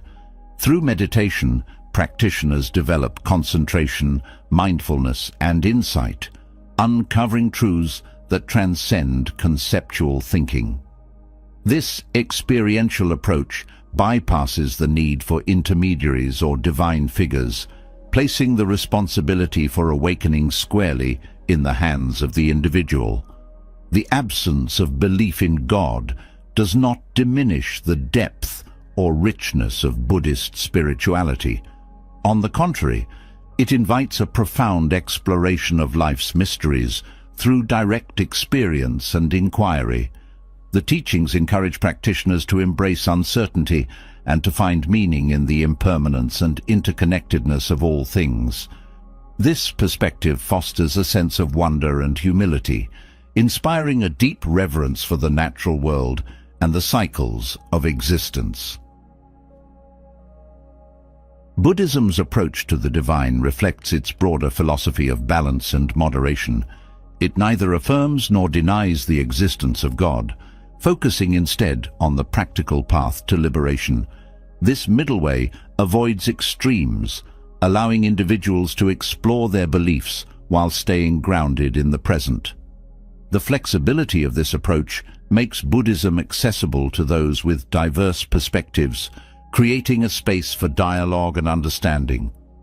Ultimately, the Buddhist path is one of empowerment. It teaches that the answers to life's deepest questions lie not in the heavens, but within your own heart and mind. By turning inward and cultivating awareness, compassion, and wisdom, you discover a profound sense of freedom and peace that no external force can provide.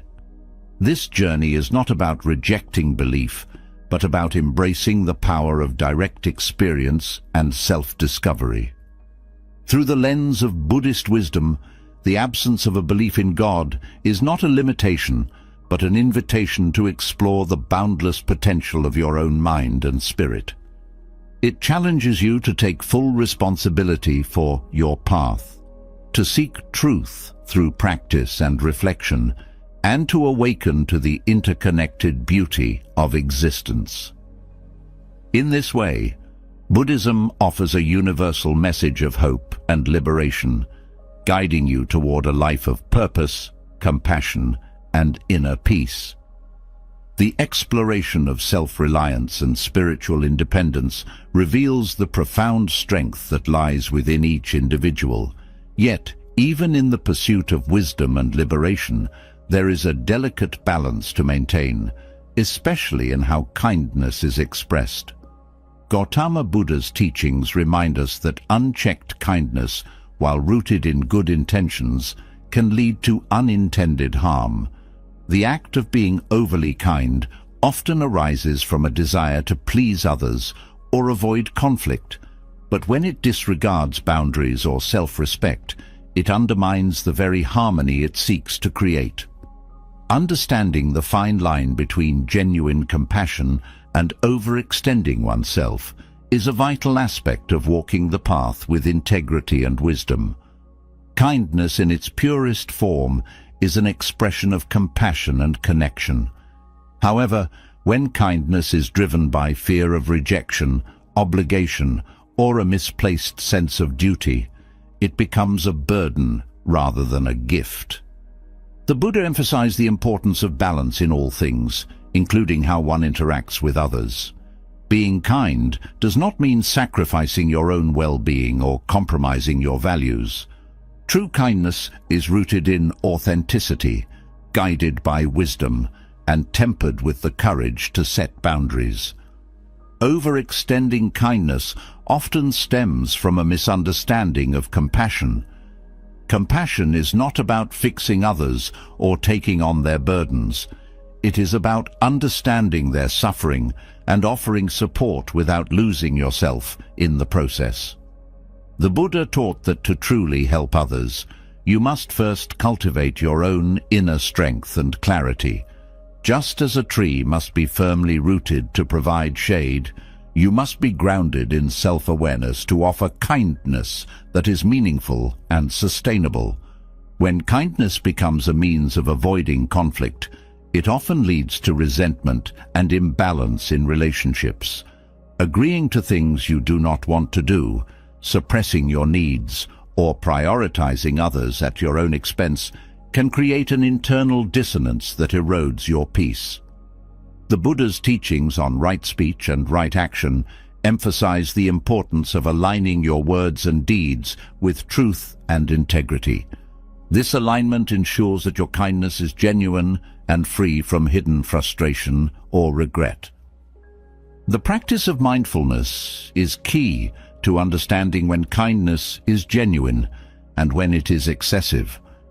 By observing your intentions and emotions, you gain clarity about why you are acting in a particular way. Are you being kind out of compassion, or are you trying to avoid discomfort? Are you offering help freely, or do you feel pressured to do so?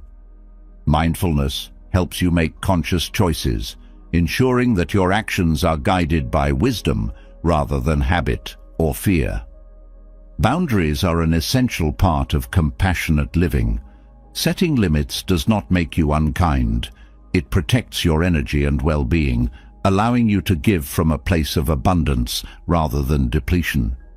Boundaries also teach others to respect you, fostering healthier and more balanced relationships. The Buddha's teachings encourage the practice of right effort, which involves directing your energy toward what is wholesome and beneficial. Overextending kindness without boundaries often leads to exhaustion, which undermines your ability to be present and effective in your interactions. Kindness must also be balanced with discernment. The Buddha spoke of upaya, or skillful means, which involves understanding the most appropriate way to act in a given situation. Sometimes, the kindest thing you can do is to say no, or to step back, allowing others to face their challenges and grow. Overprotectiveness, even when motivated by care, can hinder others' development and create dependency. Discernment allows you to offer support in ways that empower others without enabling unhealthy patterns. Authenticity is another crucial aspect of balanced kindness. When you suppress your true feelings to maintain a facade of kindness, you not only betray yourself, but also create superficial connections. True kindness arises from honesty and transparency, where your actions reflect your genuine intentions. The Buddha emphasized the importance of self-awareness and integrity, reminding us that kindness rooted in authenticity fosters trust and mutual respect. Self-compassion is a vital counterpart to kindness toward others. Without self-compassion, kindness can become self-sacrificial, leading to burnout and resentment. The Buddha taught that compassion must begin with yourself, as you cannot pour from an empty cup. Treating yourself with the same care and respect that you extend to others creates a foundation of inner balance, allowing you to give freely without depleting your own resources. The practice of metta, or loving-kindness meditation, provides a way to cultivate balanced kindness. This meditation begins with extending goodwill to yourself, then gradually extending it to others, including those who are difficult or challenging. By practicing metta, you develop an understanding that kindness must be inclusive, encompassing both self and others in equal measure. The fear of being perceived as unkind often drives excessive kindness. This fear stems from attachment to others' approval and the desire to be liked. The Buddha's teachings on non-attachment remind us that our worth is not dependent on external validation. By letting go of the need to please others, you free yourself to act with authenticity and integrity, offering kindness that is unconditional and free from ulterior motives. Kindness also requires the courage to face discomfort. Saying no, expressing your needs, or addressing conflicts may feel uncomfortable, but these actions are often necessary for maintaining healthy relationships and personal well-being.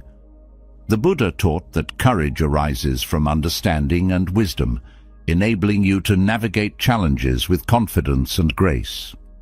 True kindness includes the willingness to have difficult conversations and to stand firm in your truth when needed.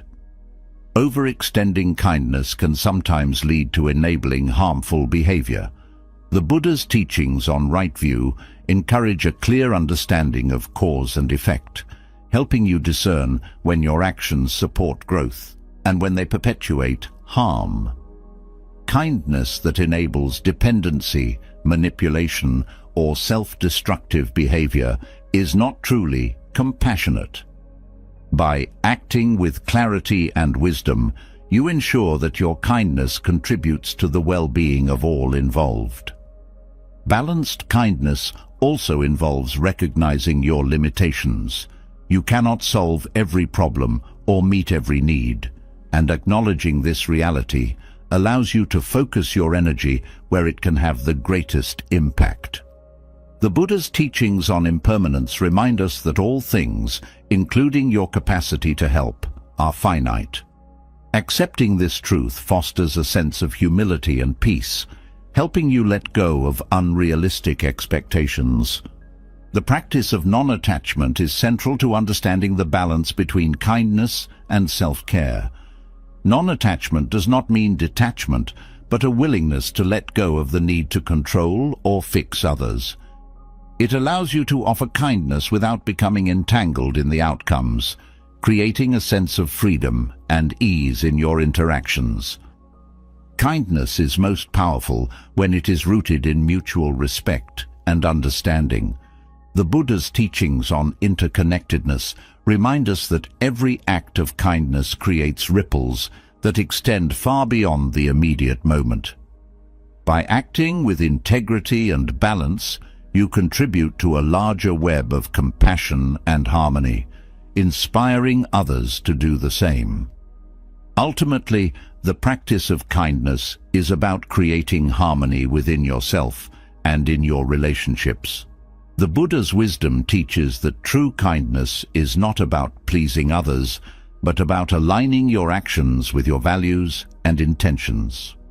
By cultivating mindfulness, self-awareness, and discernment, you learn to offer kindness that is authentic, balanced, and empowering, enriching both your life and the lives of those around you. The balance between kindness and self-respect reveals the subtle interplay of actions and intentions, but beneath even this lies a deeper wisdom, the power of silence.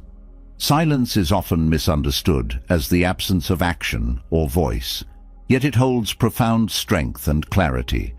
It is not an empty void, but a space rich with potential, where insight is born and understanding deepens. In silence, you find the stillness to listen, reflect, and act with purpose. The Buddha and Zen traditions celebrate silence not merely as a practice, but as a transformative state, offering priceless benefits for the mind and spirit. Silence allows the mind to rest, free from the constant noise of external distractions and inner dialogue. In a world where words are often exchanged without thought, silence provides an opportunity to step back and observe. It is within this stillness that clarity emerges, revealing truths that are easily obscured by the chaos of daily life. When you choose silence, you create a space to understand your thoughts and emotions, recognizing patterns that drive your reactions. The power of silence lies in its ability to foster deep listening. Often in conversations, the mind races ahead, preparing responses instead of truly absorbing what is being said. Silence teaches you to pause and engage with the present moment fully, offering your complete attention. This kind of listening not only strengthens connections with others, but also nurtures empathy and understanding. The Buddha emphasized that wisdom often arises not from speaking, but from listening with an open heart and mind. In silence, you cultivate self-awareness. The constant chatter of the mind often masks deeper truths, but when you embrace stillness, you can observe your inner world without judgment. This practice helps you uncover the motivations, fears, and attachments that influence your actions. By understanding these internal forces, you gain the freedom to act with greater clarity and intention. Silence also sharpens focus. When distractions are minimized, the mind naturally becomes more concentrated, enabling you to approach tasks and challenges with greater efficiency. The practice of silence, particularly in meditation, trains the mind to remain steady and undisturbed, even in the face of external noise or internal turmoil. This focus is not rigid but fluid, allowing you to adapt to changing circumstances with ease. One of the most profound benefits of silence is its ability to reduce reactivity. In moments of conflict or stress, the impulse to speak or act often leads to escalation. Silence provides a pause, a chance to step back and consider your response. This pause is not passive. It is a deliberate choice to respond with wisdom rather than react out of habit. The Buddha taught that silence, when combined with mindfulness, is a powerful tool for cultivating equanimity and compassion. Silence is a sanctuary for reflection. In the quiet, you can revisit your experiences, considering what aligns with your values and what needs adjustment. This reflective practice is not about dwelling on the past, but about learning from it, using insights to guide your future actions. By embracing silence, you create a space for growth, where lessons from both successes and failures can take root. The practice of silence extends beyond the absence of speech. It includes quieting the mind. Thoughts often rush unbidden, creating noise even in physical stillness. Through practices like meditation, you learn to observe these thoughts without becoming entangled in them. This mental silence fosters a sense of peace, allowing you to approach life's challenges with a calm and composed mind. Silence also deepens your connection to the present moment. In the absence of distractions, you become more attuned to the sensations, sounds, and rhythms of your environment. This heightened awareness enhances your appreciation for life's simple pleasures, reminding you that peace and joy are often found in the most unassuming moments. The strength of silence is evident in its role in communication. Paradoxically, silence can speak volumes, conveying respect, contemplation, or emotional depth. In relationships, the ability to sit in comfortable silence with someone often reflects a deeper connection, one that goes beyond words. Silence allows space for understanding to grow, fostering trust and intimacy. Silence is also a powerful tool for self-regulation. When emotions run high, the act of remaining silent gives you time to process your feelings and choose your response thoughtfully. This self-control prevents impulsive actions that may lead to regret, preserving your inner peace and the harmony of your relationships. The Buddha often highlighted the importance of speaking only when words are beneficial, reminding us that silence is sometimes the most compassionate choice. The stillness of silence fosters creativity. Without the constant input of external noise, the mind is free to explore new ideas and connections. This creative energy often arises unexpectedly in moments of quiet, revealing solutions or insights that might have been overlooked in busier times. Silence nurtures the imagination, allowing you to approach challenges with fresh perspectives. In Zen traditions, silence is seen as a path to enlightenment. The practice of silent meditation, or zazen, encourages practitioners to go beyond words and concepts, exploring the nature of reality directly.